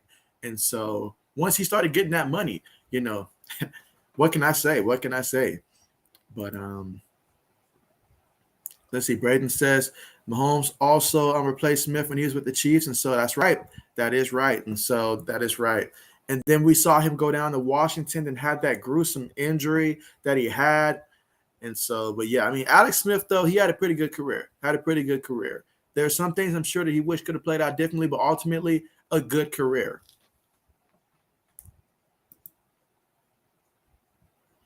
That's the old man says, that's the main problem with Raiders. All they care about is speed. And so they love them some speed now. They love them some speed. I mean, they're doing what I would do if this was like Madden and stuff like that. And if I just wanted to really just build the fastest team out there. I mean, Mr. JB, he loves speed. Every time I let him play, whether it's Madden, we play a lot of ESPN 2K as well. You know, I just update the rosters and stuff like that. But for him, it's simple. Get him receivers with speed because he loves the deep ball and he falls in love with it. So Mr. JB, he loves receivers with speeds. He's the same way. He's the same way. But we see a lot of teams draft receivers with speed. It just doesn't pan out. A recent one that comes to mind, Philip Dorsett. Philip Dorsett was one who was selected by the Colts and stuff like that out of Miami, and he was nothing like the slower receivers that came through. Think of a guy like, you know, a Reggie Wayne or something like that, or even some of the other receivers that Miami's produced over the years, you know, like your Andre Johnson's of the world, stuff like that. He was nothing like those guys. All right, let's see. As the old man says, I was dead right about Johnny. I said he didn't care about football. He only cared about the fame and his name in the media. And so that's a fact. That's a fact. Johnny was about himself there. But I feel like Johnny, he obviously, I feel like Johnny, just like so many people out there, as he got older, I'm sure that he's, maturing more and more, probably at a slower rate than most, but he's maturing more and more now. And I'm sure that he has a lot of regrets in terms of how that played out. Let's see. Old man said, did Mr. JB see our mock draft? And if so, how do you think he went for his coats and stuff like that? And so I informed him about the coats pick. He didn't get to actually watch it there because, he wasn't able to find – he doesn't know how to navigate to, Coach Dante's channel and stuff like that. So since I wasn't able to put up the link and stuff like that, he wasn't able to watch it live. But I told him that we went out there for the coats and we gave them a receiver. And the receiver that we gave the coats which receiver was that we gave the coach? Was it Sky Moore? I think we gave him Sky Moore, if I'm not mistaken. But he was happy about getting another receiver. You give him another receiver, he's happy. Receivers and edge rushers. Those are two positions that he always wants to see his coach, continue to improve for sure. All right, we're back here in the third quarter, and DeRozan getting things started here with that jump shot right there, 60-44. Giannis has it, goes inside, lays it off right there. He gets a 2-point right there, 62-44. Meanwhile, the Bulls have it up top. Williams guarded by Holiday. As the other man says, yes, Sky Moore. And so, okay, bet. But that's what I was thinking right there. Meanwhile, Green goes up there, puts it up. That's a miss right there. Giannis crosses half court right now. Has it on the wing. Kicks it out. Holiday for three. Oh, he missed that one bad. It's going to be a turnover right there. 62-44 is our score right here in the third quarter.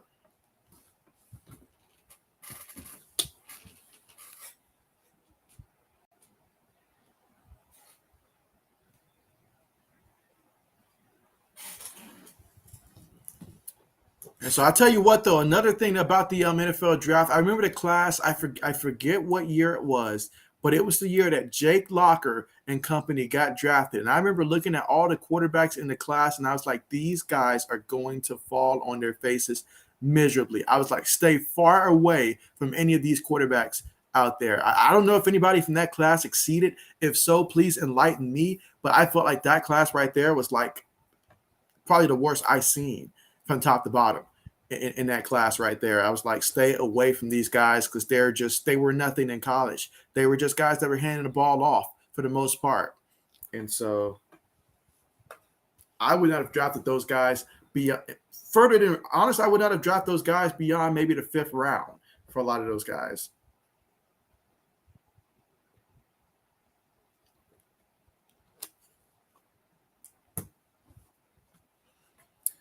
Meanwhile, Giannis here at the free throw line for Milwaukee. And again, at some point, it was a 29-point game right now, but Chicago doing their best to try to creep back into this game. Giannis' free throw attempt is up. That's good right there. Okay, so it's 63-47 here in the third quarter with about 10 minutes, 31 seconds to go.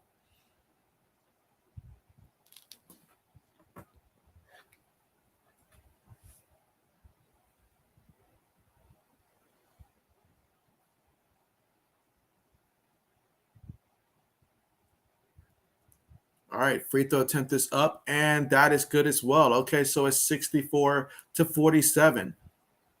All right, Bulls are going to cross half court right now. DeRozan has it. Bounce pass down low, and that is good. All right, 64-49. 15-point game right now. So we got a 15-point game.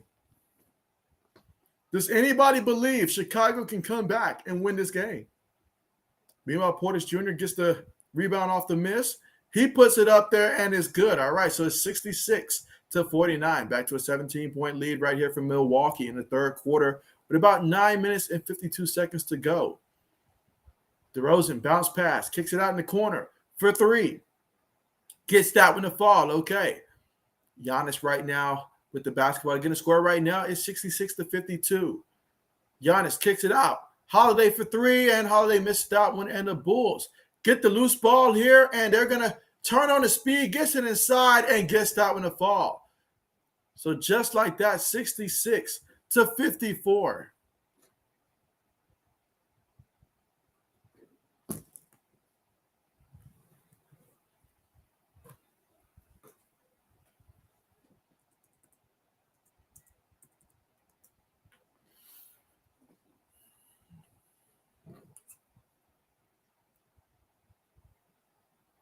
Free throw is up, and that free throw is good. All right, so it is 66-55, an 11-point game.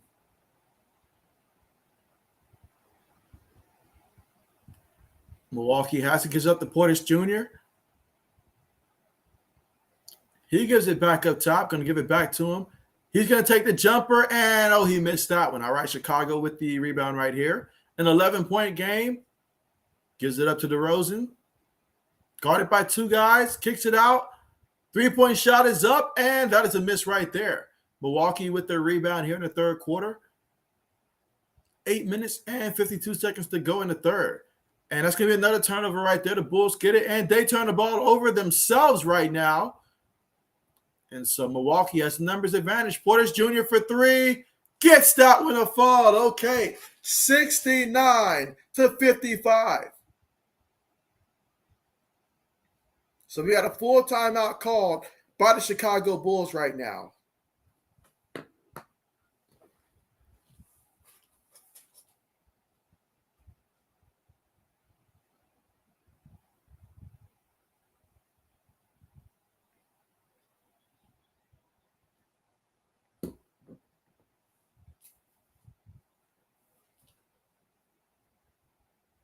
And again, right now, we're currently at the commercial because Chicago just called a timeout there after that three-point shot that was hit by Bobby Portis here to give the Bucks a 69-55 lead here in the third quarter with about 8 minutes and 41 seconds left to go in this one. And so far, this game has been mostly about Giannis. He's got 27 points in this one, 9 of 10 out there on the court, 9 of 11 at the free throw line as well, so making a good amount of his free throws here. He's got 7 rebounds, 2 assists here. And so, but he's had a little bit of help here. You've got Grayson Allen. He's got 7 points here. You've also got Lopez. He's got 8 points. Bobby Portis, he's got 7 points here. So a couple guys going out there getting some assistance, but he's the driving force. Meanwhile, for Chicago, you've got Williams. He's got 12 points here. White has 11 points as well. DeRozan, he's just got 6 points so far out there. Need more from him in a game like this.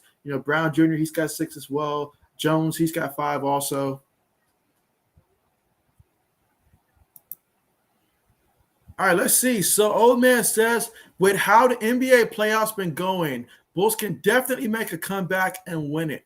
And so, no question they can make the comeback there. No question they can make that comeback there. But will they do it in this one? The way that DeRozan's playing, I have to believe that Milwaukee being at home, this is the perfect time to go ahead in this series and get ready for round 2. I mean, after all, you guys are the defending champs. So defend your home court. That's the Old Man says, but I think the Bucks will win. Even though I want the Bulls to win. And so, yeah. But things would get interesting, though, if Chicago was able to do it. But I think that Milwaukee holds on here and finds a way to win this one.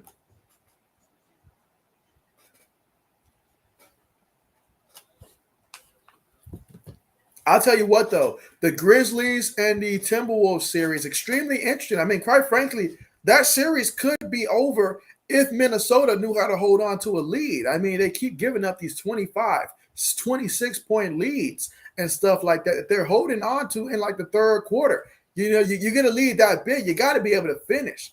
And quite frankly, I mean, they could have this series already done, but they messing around, and then right now Memphis leading the series. They're up 3-2 right now. So down in Minnesota, they're going to come out aggressive. Can they hold on enough to win? I think at home they do. And I think we get a 7-game series out of that in which Memphis wins it late in the fourth quarter of Game 7.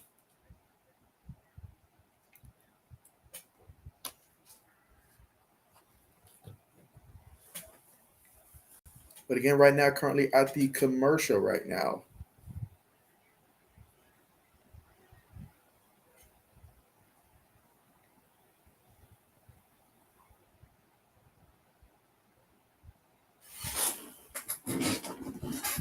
But yeah, old man, I'll ask you this question right here, and anybody else that wants to chime in as well, give me your answer as well. And of course, in this stream right here, we still talk about a lot of the NFL stuff here, obviously with the draft coming up, so it'll probably be even more than usual and stuff like that. While we still continue to keep track of what's happening with the game here, but tell me, old man, when it comes to a draft pick, let's just say we'll narrow it down to your favorite team, the Patriots, and my favorite team as well. What is a draft pick that you saw that you thought, okay, I can see where Bill's going out with this one, but it just flamed out so fast. You were like, you know what? Why did we do that? Give me a draft pick that you were just like, why in the world did we do that when in hindsight? Meanwhile, Chicago shoots the three. They missed that one. Green gets the rebound, unable to put it in there. Lopez comes away with the loose ball here. Giannis gets it, crosses half court. Once he turns on that speed, it's dangerous. Knocks the guy to the ground. Portis Jr. for three in the corner. That's been his spot all game long, and he hits that one 72-55 right there. Okay, back to being a 17-point game. Chicago with the basketball. Going to take the jumper and gets that one to fall. Okay, so right now it's 72-57. Here in the third quarter with about 7 minutes and 50 seconds to go. They're double teaming Giannis right now. Nice pass to get out of that one. Lopez with the spin gets it inside there. And so a lot of contact there and unable to get that one to fall there. But, man, I like the aggressiveness to go inside. And that was something that last year in the playoff, I was screaming a lot. I was like, why don't Lopez go inside more? Because he's very gifted inside as well. It's an underrated part of his game there. He likes to settle for a lot of outside shots as well, but he can dominate inside as well. So I'm always happy when I see him go inside and actually take care of business there. Meanwhile, we're going to have a jump ball situation here.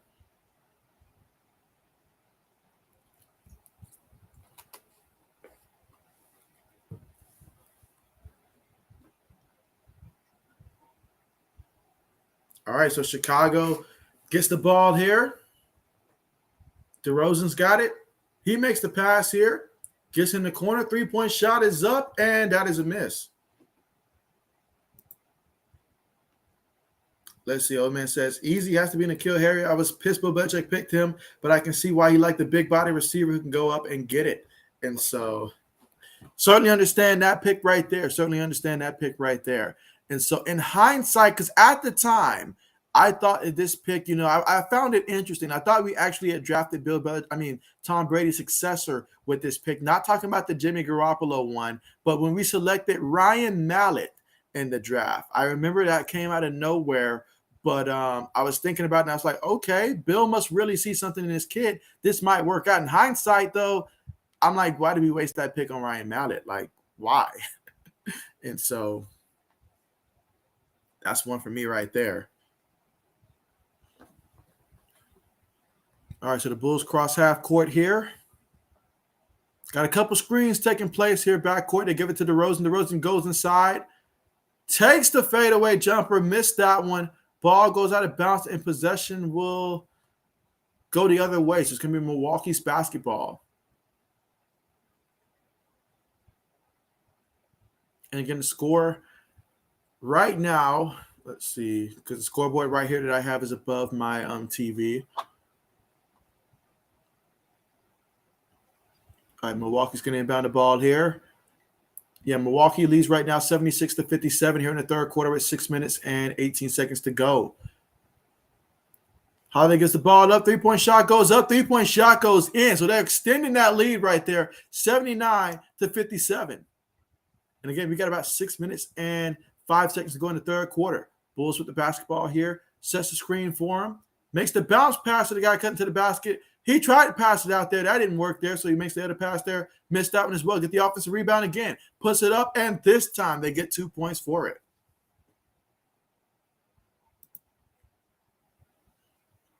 Let's see. Old man says, yeah, I was the same. I thought Ryan Mallett could take over if Brady left or decided to retire, but his biggest problem still to this day is drinking. And so, yeah, because my man was out there missing flights for the Houston Texans and all like that. Every time I ask Coach Dante about him, Coach Dante doesn't want to talk about Ryan Mallett and stuff like that. Nor does he want to talk about Brock Osweiler or any of those guys that Houston traded for back then. Some painful memories for his Houston Texans.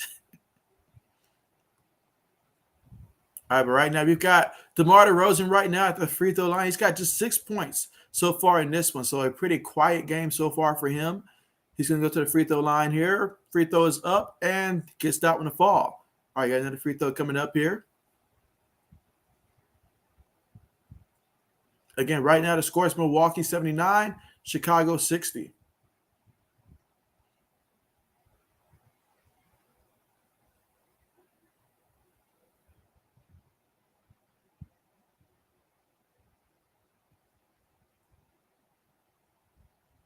And he misses the second free throw, a little short on that one. Milwaukee's going to get the rebound right now.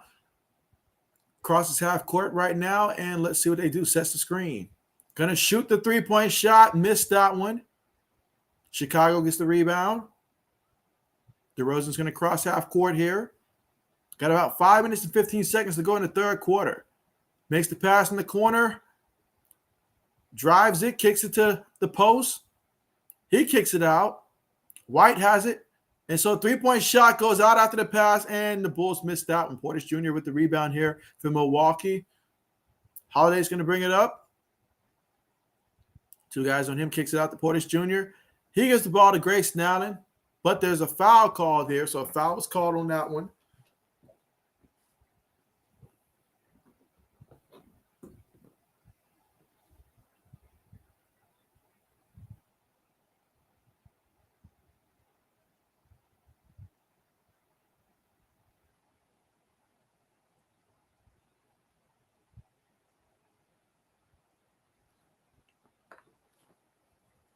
All right, but here we go, guys. Again, we're here in the third quarter with 4 minutes and 51 seconds to go right now. And we have Milwaukee with a 19-point lead here, 79-60. All right, Bulls cross half court right now. DeRozan getting open. They give the ball to him. He makes his move, gets inside, kicks it out to White. White now does the same thing. He's going to kick it out, gets in the corner. He drives in there.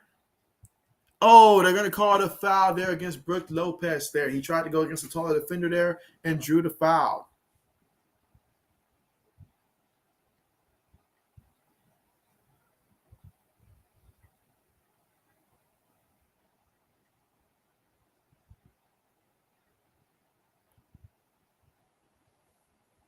All right, so we got some free throws coming up here for the Chicago Bulls.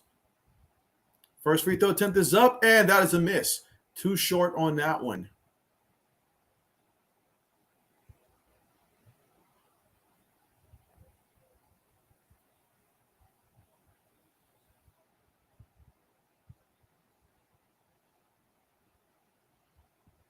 All right, so the Bucks are about to get this free throw attempt up here. Again, that's Jones Jr. at the line, and he gets that one to fall. So 1 of 2 at the free throw line here for Chicago. 79-61 right now.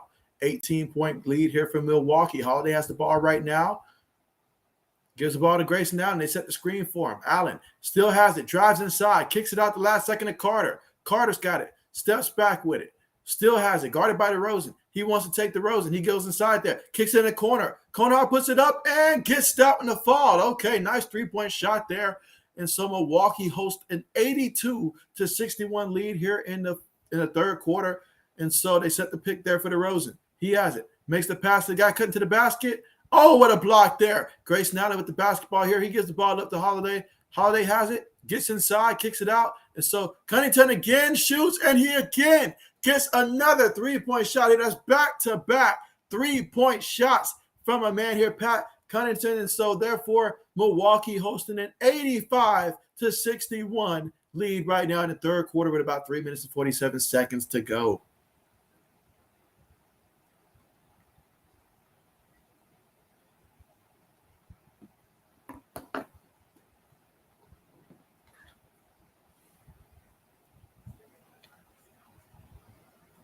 And again, right now, guys, we have the Chicago Bulls calling a timeout right now. And so we are hitting the commercial right now. And so far, speaking of hitting Milwaukee, they are hitting their shots right now. I mean, as a team, 33 of 61 out there on the court.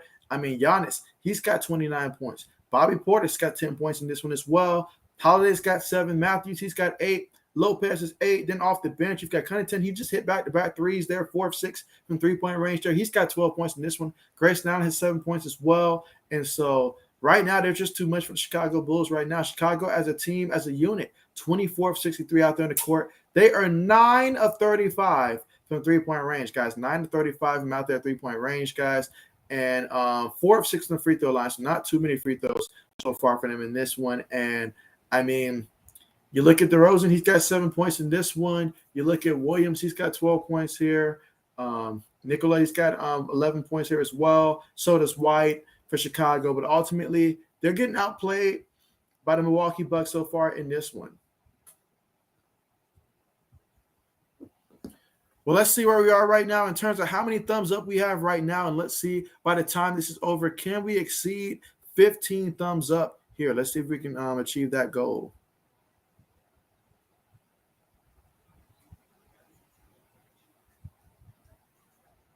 Let's see.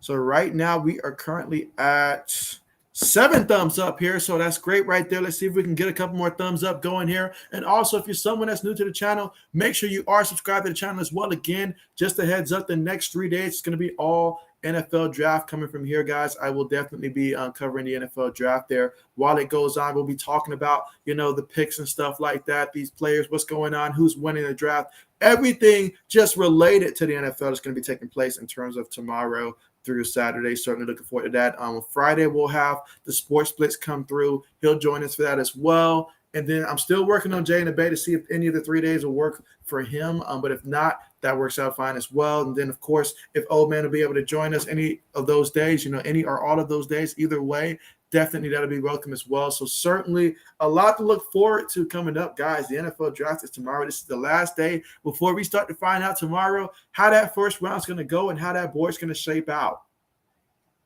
I got a feeling it's going to be an aggressive draft with a lot of trades, especially once we reach maybe around that, day 2 phase and stuff like that, or either teams trying to get out of day 1 to go to day 2. But either way, guys, it's going to be an exciting experience for sure. Best believe that.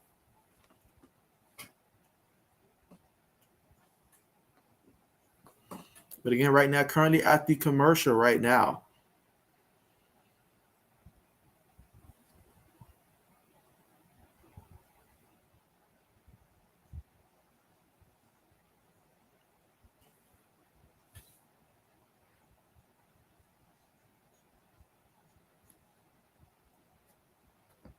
All right, so getting ready to return back to the action here.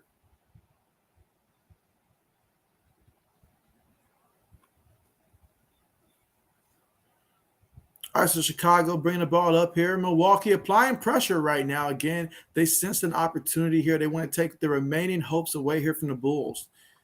DeRozan has it, goes inside, kicks it out.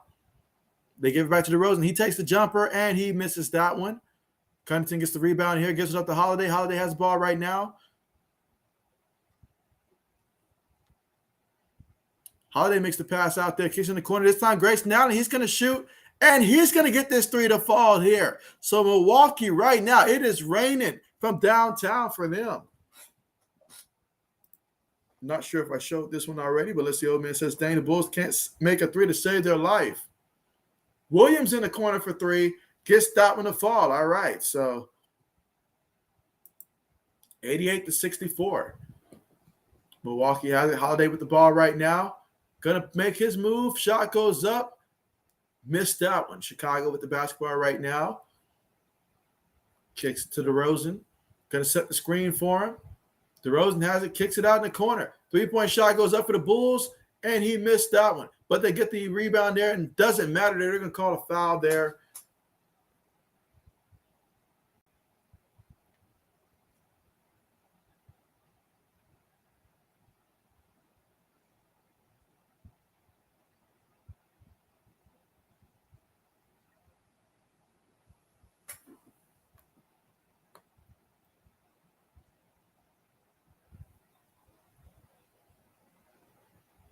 All right, so here we go. Bulls looking to inbound the ball here.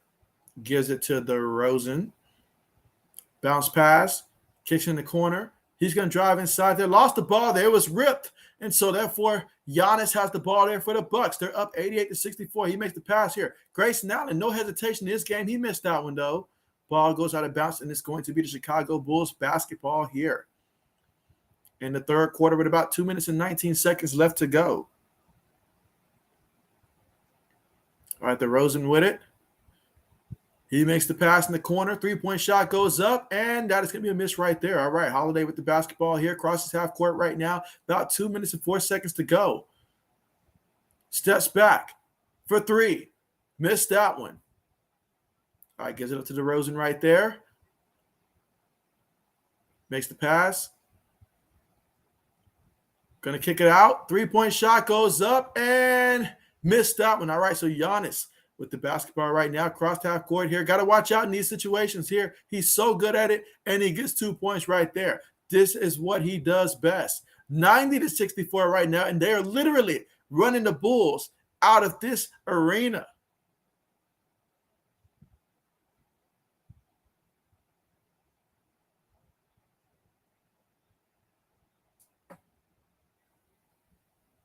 And I mean, Giannis, taking care of business so far in this one at the free throw line. Let's see if we can get some going.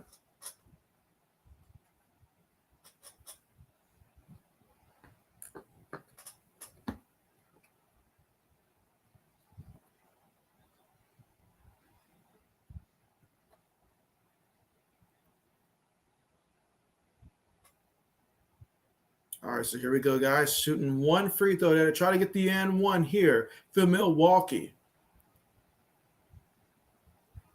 Free throw goes up there for Giannis, and free throw goes in there. All right, so it's 91-64 right now. Bulls find themselves in trouble. Giannis with 32 points in this one. Chicago with the basketball here. Makes the bounce pass there. DeRozan with it. Trying to do what he can. Two guys on him. Makes the pass there. Kicks it out. Three-point shot goes up, and he gets that one to fall. So 91-67 here in the third quarter with 1 minute and 15 seconds to go. Holiday with the basketball here again. Kobe Wright, he's got 14 points in this one, 5 of 11 out there on the court, and 3 assists to his name as well. But Giannis gets it on the wing. Attacks, goes inside, lost the ball there, went out of bounds, but possession will stay with the Bucks. Again, here in the third quarter with about 1 minute and 5 seconds to go. All right, Bucks inbound the ball to Grayson down him up top. Going to set the screen for him. He's going to use that screen. Gives it up to Giannis here. Giannis drives inside there. Tried late up there. Oh, just missed that one. All right, so the Bulls with the basketball here. Kicks it up. Puts the shot up there. He was fouled on that one, so he's going to go to the free throw line here.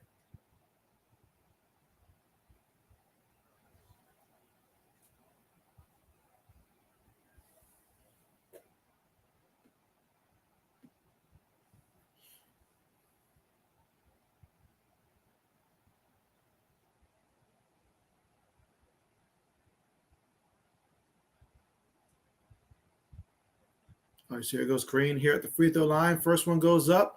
All right, he gets that one to fall. 91-68.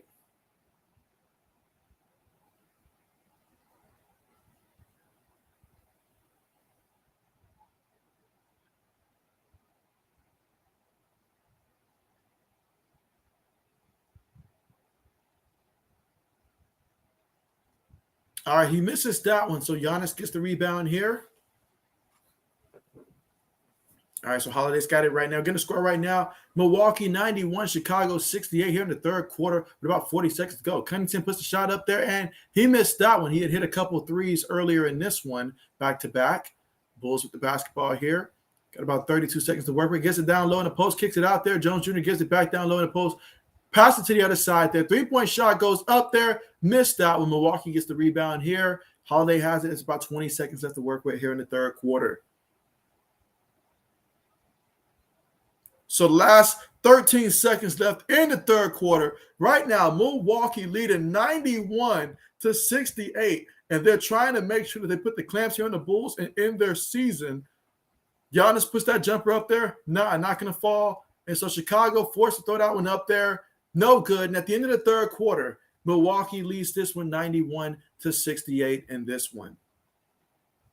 Milwaukee has outscored them in every single quarter so far this game here, outplaying them. And so we've saw some comebacks, honestly, in the playoffs here. But, does Chicago have it in them to come back in this game right here and actually be able to take the lead here? They've got 1 quarter left to try to save their season. But, my goodness, right now, looking at the scoring, though, you look at the Milwaukee Bucks, and so Giannis, he's got 32 points out there, 11-14 out there on the court. He's 10-12 from the free throw line. He's got 9 rebounds here, 2 assists. And so, my goodness, he's out there balling.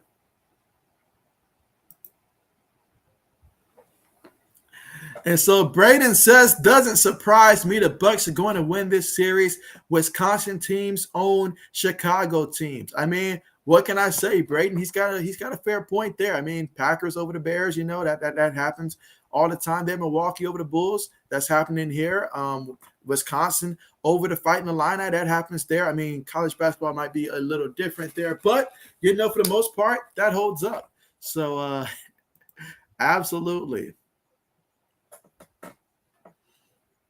And again, right now we are currently at the commercial because it is the end of the third quarter right here.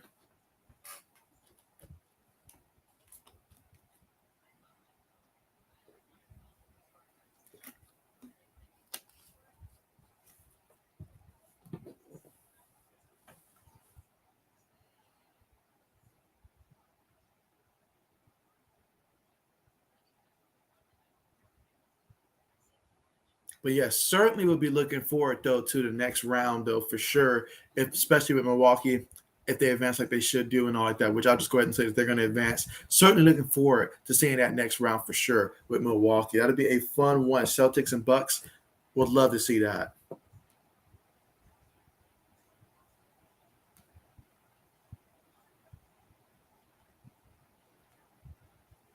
But meanwhile, as a team though for the Chicago Bulls so far in this one, 26 of 72 out there. From the three-point line, they are 11 of 44. And quite frankly, Milwaukee's not making it easy for them. They have no choice but to settle for those outside shots there. And quite frankly, they're missing a lot of outside shots there. I mean, we're talking about 33 missed three-point shots so far in this game.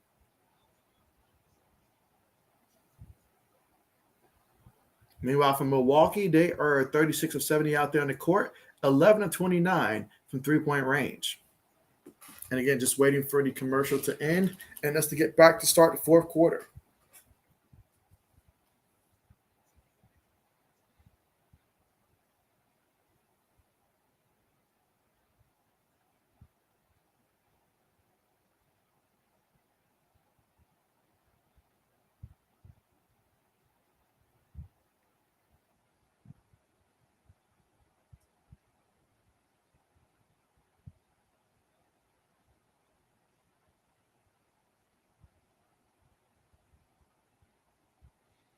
All right, so getting ready to start the fourth quarter right now here. And again, the scoreboard above me is a little ahead of my TV right here.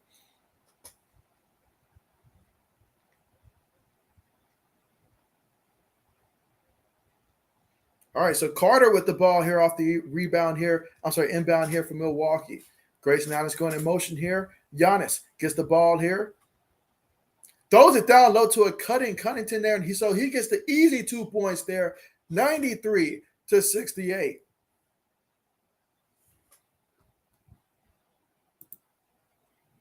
And so let's see. Braden says, good night, JB. I'll see you tomorrow for the draft. And so, yeah, absolutely appreciate you coming through. And yeah, tomorrow we're going to find out what your Packers do with those first round picks. Do they go receiver at 22? Do they trade back? Do they get a corner, linebacker, D-line? What are they going to do? We'll find that all out tomorrow, but I'm certainly looking forward to it. It is going to be amazing. Meanwhile, the Bulls have it, goes inside, kicks it out. 3-point shot goes up, and they missed that one. All right, so Grayson Allen gets the rebound there. Turns on the Jets, gets inside, throws it out to nobody in particularly. That's going to be a turnover right there. Ball went out of bounds. And so again, here in the fourth quarter with about 10 minutes and 56 seconds to go in the fourth. Milwaukee leading this one 93 to 68.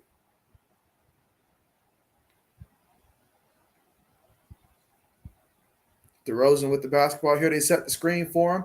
Puts up the shot. Gets that one to fall. All right, 93 to 70 right now. Giannis to bring the ball up here. Again, DeMar DeRozan so far in this one, he's got 9 points, 4 of 9 shooting, and 4 assists. Giannis gives it up to Cunnington, who's got it up top here.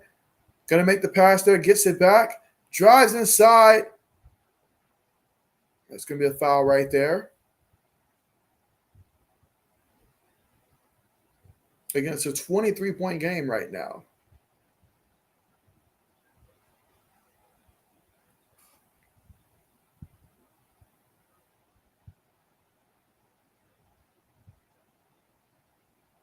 All right, inbounds ball to Carter. Got a couple screens going there. Gets to Matthews. He's going to give it to Giannis here on the block. Giannis, nice pass down low. Oh, unable to finish there. Green missed that one. So the Chicago Bulls here with the ball. DeRozan's got it. He makes the pass there. Gets in the corner. And another three-point shot goes up and another miss. Carter comes away with the ball here. Gives it up to Giannis. Giannis lost the ball there, and the Bulls have it. Let's see if they can capitalize. Lowers his shoulder there, finished strong there. No foul called whatsoever there. 93-72. And Connington's looking like, how are you not going to call that? All right, but here we go. Green crosses half court right now. Uses the pick.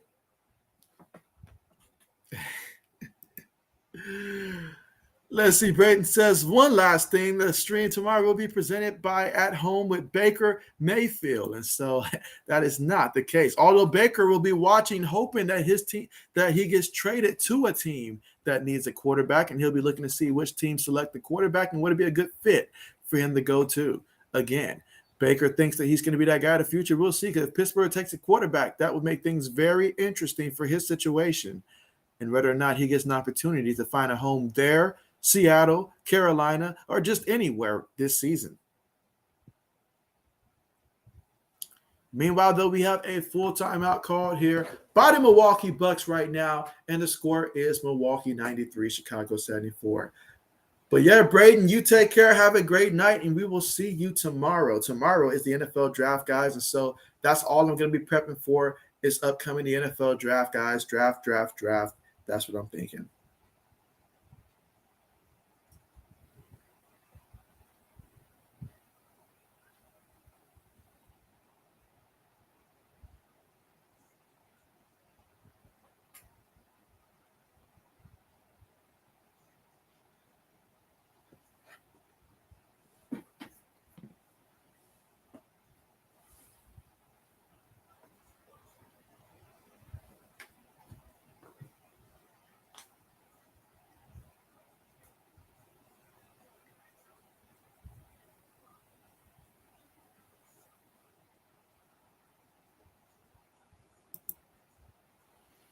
Let's see. Old man says, I think it's funny you got some Brown fans and media saying Browns will keep Baker just in case if Watson gets suspended. There's no way Baker will ever play a snap for the Browns again.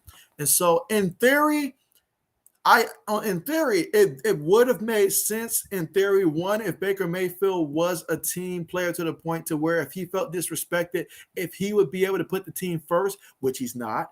And so he's got too much pride for that. And he feels like they just really disrespected him. He's not going to go out there and do them that one solid.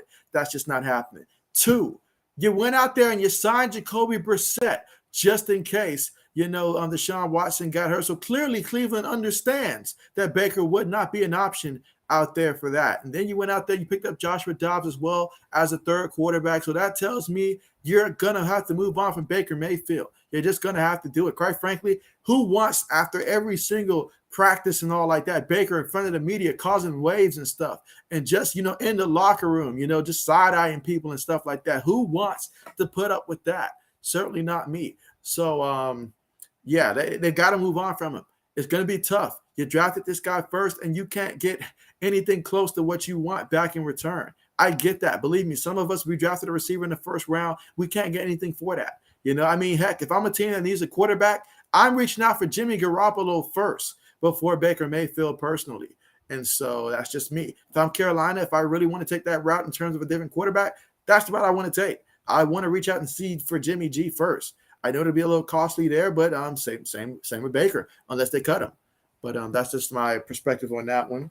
So definitely understand that.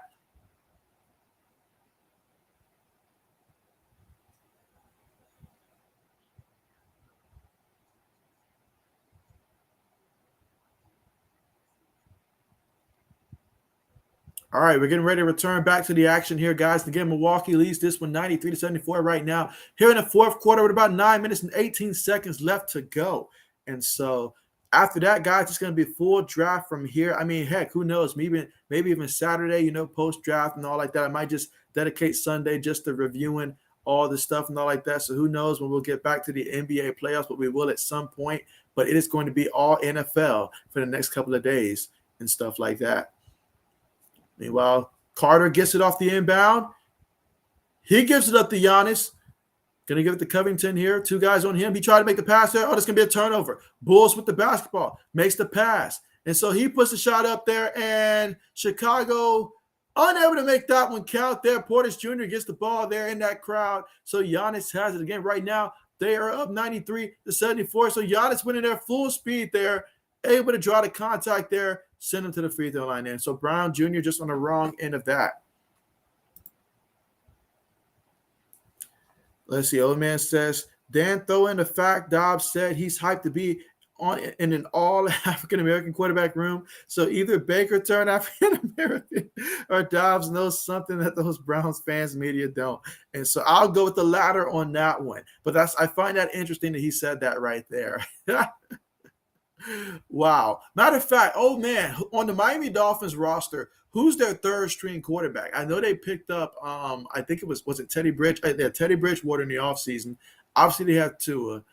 Who's their third string quarterback down there in Miami? I can't seem to remember who their third string quarterback is right now. I ask because if you're Miami, you've got 2 quarterbacks that are prone to get injured and stuff like that. And so the last thing you need is like one of them to be injured, the other one gets injured, and then your third string quarterback will have to be someone that's perhaps capable. I mean, heck, if I'm Miami, I probably would have tried to see if I can get Ryan Fitzpatrick that came back or something like that to be a backup. I mean, while Chicago crosses half court right now, gives the ball up to DeRozan. DeRozan takes the jumper and gets that one to fall. All right, so it's 94-76 here in the fourth quarter with about 8 minutes and 32 seconds left to go. DeMar DeRozan has 11 points in this one, but Giannis, nice pass to Carter down low. Carter dribbles it out. Going to give it back to Giannis right now. Nice pass there. Giannis dishing out some dimes there. Unable to get that one to fall there. Portis Jr. somehow keeps possession here for Milwaukee. Matthews makes a pass back to him. Gives it to Carter. Carter thought about it. Goes inside there, makes the pass to Lopez, who's down there. Lopez tried to throw it down there, but at least he was able to draw the contact there.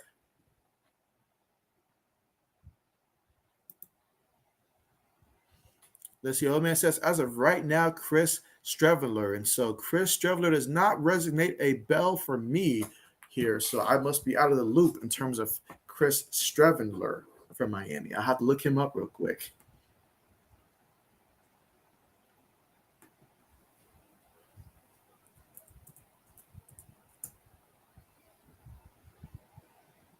I'll tell you what, though, that quarterback from the University of Miami, King, I feel like if he never transfers to Miami, we're at least talking about him in maybe round 5, possibly as high as round 4, because he had a tremendous career at Houston. It just didn't come into tuition down there in Miami. I know he got injured and stuff like that, but I felt like before he went to Miami, his draft staff probably would have been higher this year before making that transfer. So a day 3 quarterback to keep an eye out for. All right, so here we go. So Chicago crosses half court here. Jones Jr. has it. Sorry, that's Brown Jr. there. Kicks in the corner to Green. Kicks it back out. Makes the pass there. DeRozan has it. Guarded by 2. Brown Jr. has it. Makes the spin. Goes inside. Kicks it out. Tough jumper there. Gets that one to fall. All right, 96-78 here in the fourth quarter with about 7 minutes, 35 seconds to go. Carter's got it. He gives the ball up to Holiday. They set the screen there. Again, right now, Milwaukee trying to close the door here on the Chicago Bulls. They called a foul before Matthews put that shot up. Old man says he was a quarterback, played in the CFL and with the Cardinals last season. So, okay.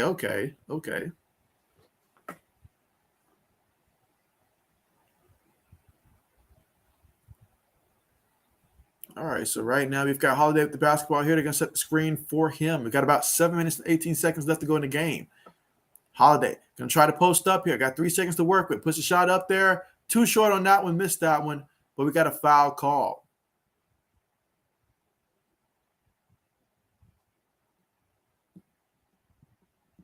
Again, we're here in the fourth quarter right now. So we see Milwaukee here hosting an 18-point lead right now in this one in the fourth quarter with about 7 minutes, 13 seconds left to go in this one.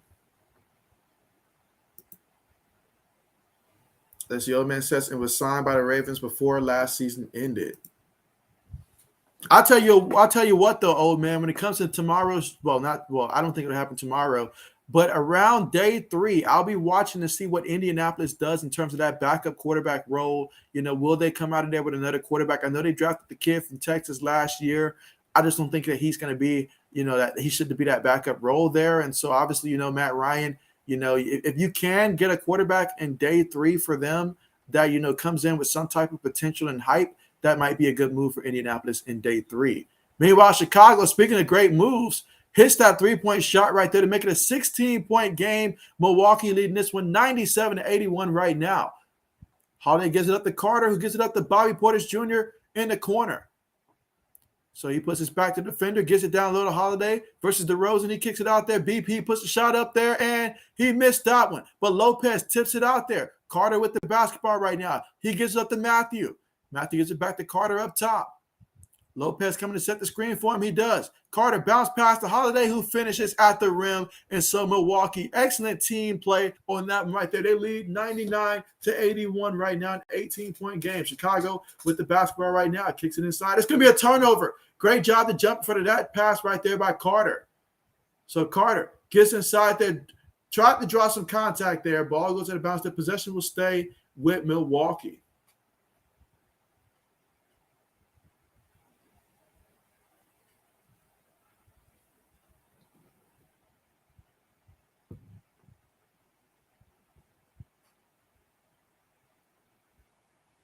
All right, so we've got Milwaukee here. Inbounds it. Matthews puts the shot up there. Tips it out. Chicago gets it. They give it up to DeRozan. He's going to make the pass there. Williams has it. Going to take the jumper. That's easy. All right, give that man 2 points right there. 99-83 here in the fourth quarter with about 5 minutes and 45 seconds remaining in this one. Patrick Williams, he's got 15 points in this one, 6 of 9 shooting so far out there. Meanwhile, speaking of shooting, Grayson Allen puts that shot up there, gets the 3-pointer to fall right there. Got to know where he's at right there when he's on the court because he loves those 3-point shots right there. 102-83. 19-point lead here for Milwaukee with about 5 minutes and 24 seconds left to go. Chicago, Patrick Williams puts a shot up there, and he gets stopped in the fall. Okay, 102-86 right now. I mean, Chicago, they've been shooting threes all game long, guys. And so far in this one, they have put up a total of 49 3-point shots, 14 of 49, guys. And so if you shoot that many threes, you're bound to get some to fall. Speaking of falling, BP Jr. gets that one to fall. So 104-86 right now is our score. DeRozan's got it right now, kicks it out. Gives it up there. We've got White with the basketball. He takes a 3-point shot, and he gets that one to fall here. Chicago hits on back-to-back 3-point shots there. 104-89. They kick it in the corner. This time, Grayson Allen kicks it to the other side there. Matthews makes a quick pass there. BP, he has it. He drives in there, puts it up there, gets that one to fall. All right, so it is 106-89 here in the fourth quarter with 4 minutes and 22 seconds left to go. And so Chicago right now seeing their season basically about to come to an end here, barring some type of miracle. Kicks it out there to White. White has it, kicks it in the corner. 3-point shot goes up. He missed that one. Bobby Portis Jr. with the rebound here. Matthew has it right now. Gives it up to Holiday across his half court here. Makes the pass there. So Brook Lopez goes inside there, draws the foul. Yeah, I mean, Brook Lopez, I love when he's aggressive and goes inside like that. I mean, you're going to force him to foul you, and he's a gifted, guy inside especially. So when he goes inside, got to love that.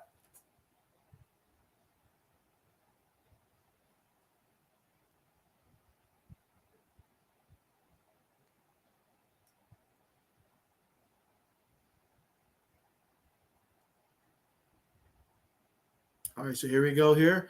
Lopez at the free throw line here. Again, Milwaukee right now currently in the bonus, and we got 4 minutes left to go. Brook Lopez gets that free throw to fall right there, 107-89.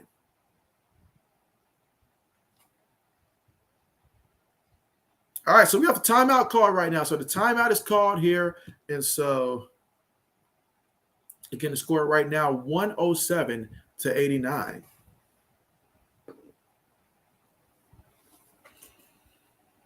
But yeah, we just hit the commercial right there because we just had a timeout call. But again, so far in this one, Milwaukee leading this one 107-89. And so, yes, Milwaukee's looking like they're going to advance to the next round. They're to have a date there with Boston. That's going to be one heck of a matchup. I can't wait to see that one personally right there. That's going to be a tremendous matchup there. But so far in this one, Giannis 11-15 out there in the court, 11-14 from the free throw line as well in that one. 9 rebounds, 3 assists.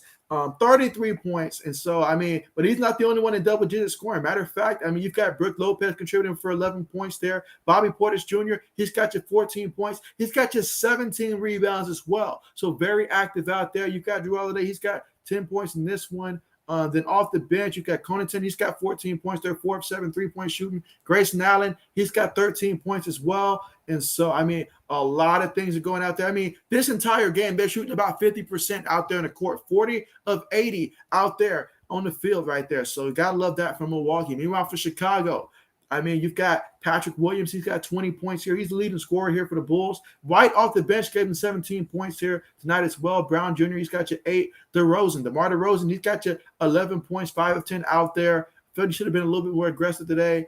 But, I mean, right now they're losing and looking like their season's about to come to an end.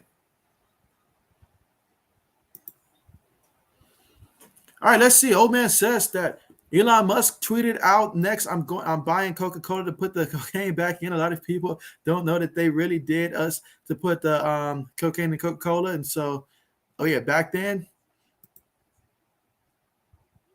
Let's see. Old man says Bulls were outmatched this game. At least they didn't get swept. And so not all teams can say that this round, but you're right. At least they didn't do that. They didn't do that. Atlanta didn't do that. They at least got one game in there and stuff like that. They should have had an opportunity to at some point tie it up 2-2, but that's a whole different story right there. Ultimately, they didn't get swept either, but Brooklyn saw their season end without them getting a playoff victory. I mean, you got to think about last year's favorites, in terms of the whole preseason odds, the Vegas picks. And, man, looking at it now, they were dead wrong and stuff in terms of which teams they had projected between the Nets and the Lakers, which was the popular preseason consensus. And, yeah, both teams just did not. They're happy they're at the offseason right now. They're happy at the offseason right now.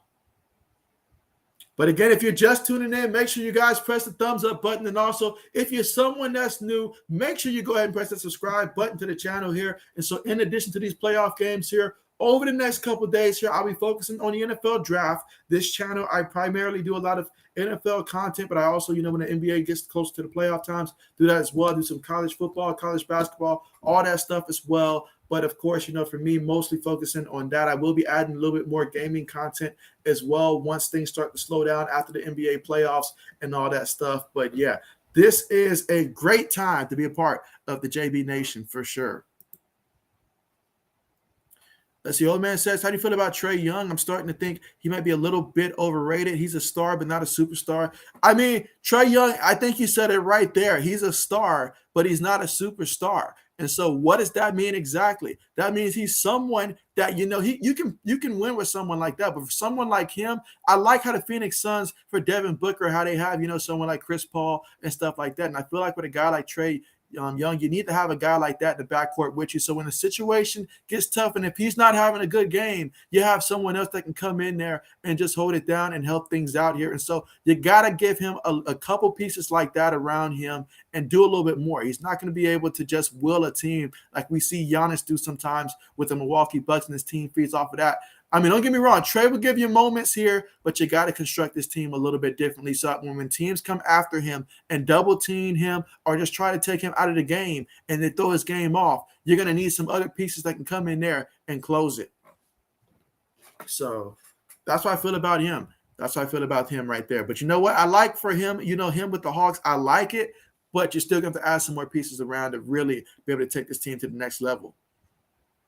Meanwhile, White behind the back, three-point shot goes up, and that's going to fall for the Chicago Bulls right there. Getting the score right now, 110-92. And just to remember, the Milwaukee Bucks are right now currently in the bonus here in the fourth quarter. We got about 3 minutes left to go in this one, 3 minutes and 5 seconds. Carter with the basketball here, gives it up to Grayson Allen. They set the screen for him. Allen has it. Still with the basketball here, drives inside, lost the ball there. Chicago gets it. Let's see what they do with off the turnover. White going to put up the three-point shot, and they missed that one as well. Chicago's just been going crazy, guys, with the three-point shot. So far in this one, they are 15 of 51 from three-point range. That's a team that's settling at this point of it, and they're just trying to shoot their way back into it. Honestly, they're just trying to shoot their way back into it. That time they get inside there. Going to get the foul call there, but yeah. A lot of three-point shots going up there for Chicago in this one. They clearly have been trying to get some shots to fall and get back into it and just shoot their way back into it. Because quite frankly, with DeMar DeRozan stuck in neutral and so far in this one, they have not been able to get somebody to go inside there and just be able to finish at the rim. Many times they have to just pass it around and settle for a three-point shot. So Milwaukee did a great job so far in this one. All right, so Jones Jr. gets that free throw to fall right there. And so Milwaukee leads this one 110-95. And so we're going to stop the clock right there after a timeout right there. Again, we've got about 2 minutes and 35 seconds left to go in this one. And so Milwaukee leads this one 110-95.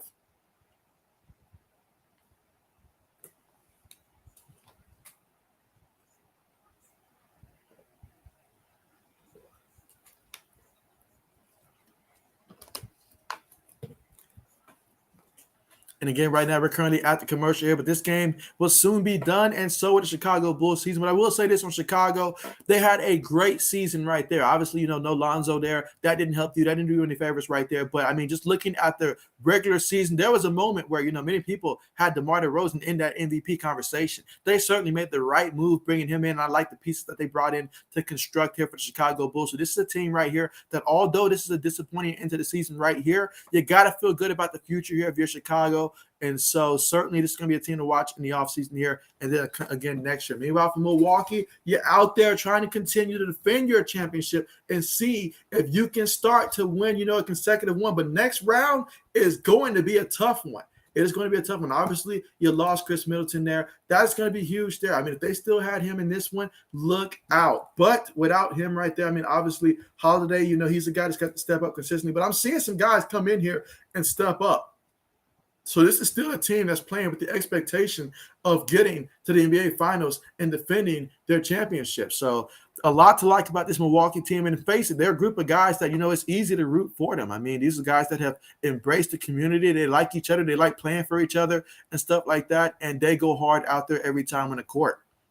Cunnington puts this one up, and he gets that three-pointer to fall right there. Okay, 113-95 right now. DeMar DeRozan brings the ball up court here. He's guarded full court here by Matthews. They're still playing tough right now. Tried to pass it down low. Carter, he stepped in front of a few passes today. He has been on it when it comes to reading these passes here. But you've got Holiday with the basketball right now. We've got about 2 minutes to go in the fourth quarter. So, yeah, Milwaukee fans, you can start the celebration already. Carter with it. Gets to Cunnington. He's going to put another three right now, and he's going to make another three right now. You got to give it to him. When my man is hitting, he's hitting. And when they're shooting like this, good luck. He's got 20 points out there, 6 of 9 from three-point range, 7 of 11 from the court. Bulls with it right now. Last couple minutes here of their season, and we're going to get a foul called here. Again, the score right now, 116-95 in this one. Wow. Again, two good teams here. Some unfortunate breaks here for Chicago's leading up to this one. But Milwaukee, they had their injuries as well. But, hey, they came out here focused, ready. And I'm certainly excited to see this team in round 2 and see what they're going to bring in that matchup there versus the Celtics. I'm excited for that. Again, the score right now, 116-95, plus Milwaukee right now currently in the bonus in the fourth quarter with just 1 minute and 40 seconds left to go. And right now we are at the commercial right now. So just to recap some of the scores right now for the Bulls, you've got Williams with 23 points right there. Let's see, Vic, he's got 19 in this one. You've got Brown Jr. with 10 points as well. Jones Jr., he's got 9 points off the bench as well in this one. DeMar DeRozan, 11 points in this one, 5 of 10 out there on the court, has 7 assists in this one as well. Then you look at the Milwaukee Bucks. Giannis with 33 points, 11 to 15 out there in the court, 11 to 14 from the free throw line. For Giannis, we will certainly take that 11 to 14 at the free throw line. 9 rebounds in this one as well. Bobby Portis Jr. gave you 14 points, gave you 17 rebounds as well, 1 assist. You look at Brook Lopez, 12 points in this one, 5 rebounds, also 4 of 8 out there in the court. Holiday, 10 points there. Matthews, 8 points off the bench. Your bench really showed up for you. Cunningham, 20 points. Allen got you 13 points as well. Those guys are playing with tremendous confidence, and that's going to be key for this team. If they want to repeat, they need those guys right there. Honestly, I feel like, you know what you're getting from Bobby Portis on a regular basis there. You know what Holiday can do. You need Holiday to consistently be up there, though. You can't have off games with him. You need to consistently be up there. And then if Connaughton and Grayson Allen both keep doing what they did today, look out here. This team right here is going to be a tough out for anybody that they face. All right, here we go here. Chicago's going to inbound the ball here. Gets the ball inbounded here. Going to take the quick jumper and gets that one to fall. All right, so it's 116 to 97 here in the fourth quarter with 1 minute and 35 seconds left to go. And so Milwaukee gets the ball up here. Makes the pass there and going to take the jumper. Missed that one. All right, Chicago gets the rebound right there. Kicks it up court. They're going to call a foul. He lost it there.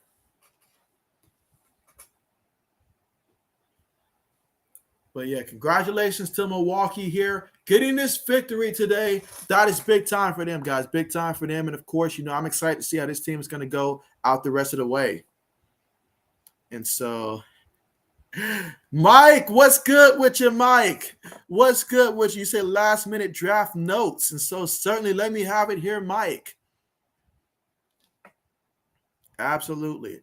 I mean, there's a lot of things to look out for, but I'm looking at this. I want to know who's going to be the team to take the first tight end off the board. I'm really interested to see where some of these tight ends are going to go. That's a position that we have not seen too much of. And then some of these safeties that'll be there in the second and third round, the kid from Penn State, the kid from Oregon, where are these guys going to end up going at? Because I feel like you can really get these guys here, probably towards the end of that second round, early third round area, obviously depending on how the draft plays out there. But whoever ends up getting those guys, you're getting future starters there. So couple positions to keep an eye out for. And when does the run on running backs begin? That's another thing. Let's see, Mike says, it is not unusual to have weak quarterback draft years here and there. And so that's right. That's right. Let's see, Mike says, Mahomes and Watson strong. Meanwhile, for this one, last couple 33 seconds left on the clock here. I know that my scoreboard is ahead of my TV right now, but still I'm going off the TV that I have right here. Let's see, old man says, I'm thinking Giants or Broncos will take a tight end first. I can definitely see the Broncos being the team to do that. Giants as well. I can honestly see both of those teams being the first team to do it. If I had to throw a wild card in there in terms of another team that possibly could happen there, I mean, who knows? I can't think of who the Houston Texans tight end is right there. There's a lot of holes on that team there. But, hey, you never know. But whoever gets him, you're getting a good value there, especially if you can get him in, like, round 3. I would love that if you can get the best tight end on the board in round 3. That's something that can certainly pay off for you. But that's it, guys. Time is running out here. That's the game right there. So Milwaukee, they won, and they have outed the Chicago Bulls. Again, congratulations, Chicago, on a great regular season here. Obviously, a couple breaks did not go your way there, but Chicago, nothing to be ashamed of. Nothing to be ashamed of out there. This was a good team here, and so we'll see what kind of things they do in the offseason there. But with that being said, though, Milwaukee, this team right here, don't count these guys out because this team is a team that's playing with a lot of confidence right now, and I am really excited about them in the next round here. Them versus the Celtics, that is a matchup that I got to see that matchup, see how that plays out there. Really looking forward to it. All right, but let's see what Mike says here. Let's see, Mike says, very deep cornerback, very unusual. And so, yeah, very deep cornerback class there. There are some guys that I feel like in the right system, they can pan out. Maybe not year 1, but year 2, year 3 or something like that. These guys can eventually become starters or, be able to play a role. Mike says linebackers very weak. And so there's a good amount of linebackers, I feel, at least in the first 3, 4 rounds. There's going to be a good amount of linebackers to choose from there, I feel like. But let's see, Mike says offensive tackle's good. Let's see. Mike says, one of the weakest guard drafts in memories. And so Let's see. Old man says another great stream, JB, and I'll definitely let you know about tomorrow by 2 p.m. Eastern if I'm available. Appreciate that, old man. Certainly gonna be looking forward to it for sure. And let's see. Mike says Saints need tight end bad, and so yeah, that would not be a bad place as well. That would not be a bad place as well. But yeah, I'm excited to see how the first round is going to go out because obviously there's a couple questions there. Will Deebo Samuel get traded? If he gets traded, that's going to alter a couple needs right there. And if you're the 49ers, if you're entertaining that thought right there and you get back into the first round there, then that's another team right there that will be looking, for a receiver and all like that. And so there's so many things that this could play out for. We know the Jets have been extremely aggressive about that, but it starts honestly with the Houston Texans at number 3. What route do they take? We're hearing a couple things about it. Could be lineman, it could be corner and all of that. And if it is corner, I spoke with Coach Dante. Coach Dante feels that it'll be Derek Stingley and stuff like that. If they do go the route of cornerback and stuff like that, I'll be interested in seeing how things play out with them. And then wide receiver, who's going to trade up and draft that? Who's going to be the one to draft the first quarterback? Which quarterback's going to be taken first? Obviously, I think a lot of us believe that Malik Willis has the best potential. Some of us, however, feel that Kenny Pickett, depending on the situation that you have, will probably be a better fit for some teams and stuff like that. So it's a lot of things that we're going to find out tomorrow, and you best believe we're going to cover that here on this channel. Best believe that. So let's see. Mike says plans for tomorrow, JB. So what I'm going to work on after this right now is I'm going to go ahead and work on a couple of things, but I'm certainly going to have the stream set up and all like that by the end of tonight and all like that. And I will definitely go out there and be ready to, be here live even before we start the NFL draft at 7 p.m. Eastern time. I'll definitely be on a little bit before then so we can talk about the upcoming draft there, what we're expecting. And then as we see it live and as it happens, definitely, guys, I'll be looking forward to sharing that moment with you guys. So I'll be here Friday. I'll be here Thursday. I'll even be here Saturday. Friday, I'll be joined by the Sports Blitz. He'll come through for rounds 2 and 3. Jay in the Bay, he might possibly be able to make it. I got to figure out if he will be able to, and if so, which day. Old Man Mob, he may possibly be able to join us. I don't know if it'll be, 1, 2, or 3 days, but whatever. We'll find that out before tomorrow's stream. So definitely know that there will probably be some people that will come through and stuff like that. But ultimately, you best believe that I'll be there to keep things in this core, and definitely we'll be discussing these draft picks as they happen. And hey, when we get surprise trades and stuff like that, it'll be a lot for us to talk about. It'll be a fun moment. So make sure you guys are ready. Have your Bojangles, your Papa Johns, have all that stuff ready, guys, because it's going to be a great one. And hey, nothing like watching the NFL draft. I always say this is where Christmas really begins for us, football fans and stuff like that. Meanwhile, when it comes to the NBA playoffs, I'll probably resume back to the playoffs probably, if not Sunday, then probably Monday, just because it's going to be a lot to cover with the NFL draft and stuff like that. And maybe Sunday, I may take that time to just do some draft recaps and stuff like that. So I'll probably resume Monday or something like that. But let's see. Mike says wide receiver deep. And so, yes, a very deep class at wide receiver. I will say that. Mike says running backs will go off later first, JB. And so we'll see how that plays out, Mike. We will see how that plays off, because I'm thinking that running backs will start running probably in round 2, honestly. But round 1, we will see if that starts in round 1 or not. And so somebody's probably going to make a reach there, but we will see. Mike says middle linebacker is strong, but not outside linebacker. And so let's see. Mike says safety strong. So there's a couple candidates I like at the safety, but I feel like for a safety, you got to get one of the first few ones for that one. That's one of the positions that I don't want to have to end up having to take a safety later in the draft for that position. If I need a safety, if I can get one before the end of the round 3, that's what I'm going to try to do if I need a safety to come in. Unless I'm someone that already got an established safety that's probably towards the end of the rope and all that, we can get it in like round 2, round 3 or something like that. There's a couple good options, though. I will say that at the very top of that safety position for sure. Absolutely. But again, this stream will be coming to an end, guys, because, hey, this game is over. Milwaukee, they're moving on to the next round. They won this series 4-1. Let's see. Mike says, I disagree with you on the running back reach. We will talk on that during your draft show. And so, absolutely. I mean, hey, that's what it's all for, the community and stuff like that. And ultimately, we'll see how it plays out and stuff like that. And so, if a running back does get taken, then probably it'll be one. But, I mean, I saw what happened with Kansas City when they took Clyde Edwards-Helaire. That didn't work out too well for them and stuff like that in terms of just, getting what they thought they were going to get in the first round. But hey, sometimes it does work out. Najee Harris last year for the Steelers, I was on board with that. So we'll see if a running back does come off there in the first, but I think the run starts for them in the second round this year because there's just too many receivers up there and some good corners that'll be up there late. The teams will want to trade up there and get, and everybody needs a running back. They'll probably just trade towards the top of the second round and let the run begin in the second round. But we will see how that plays out.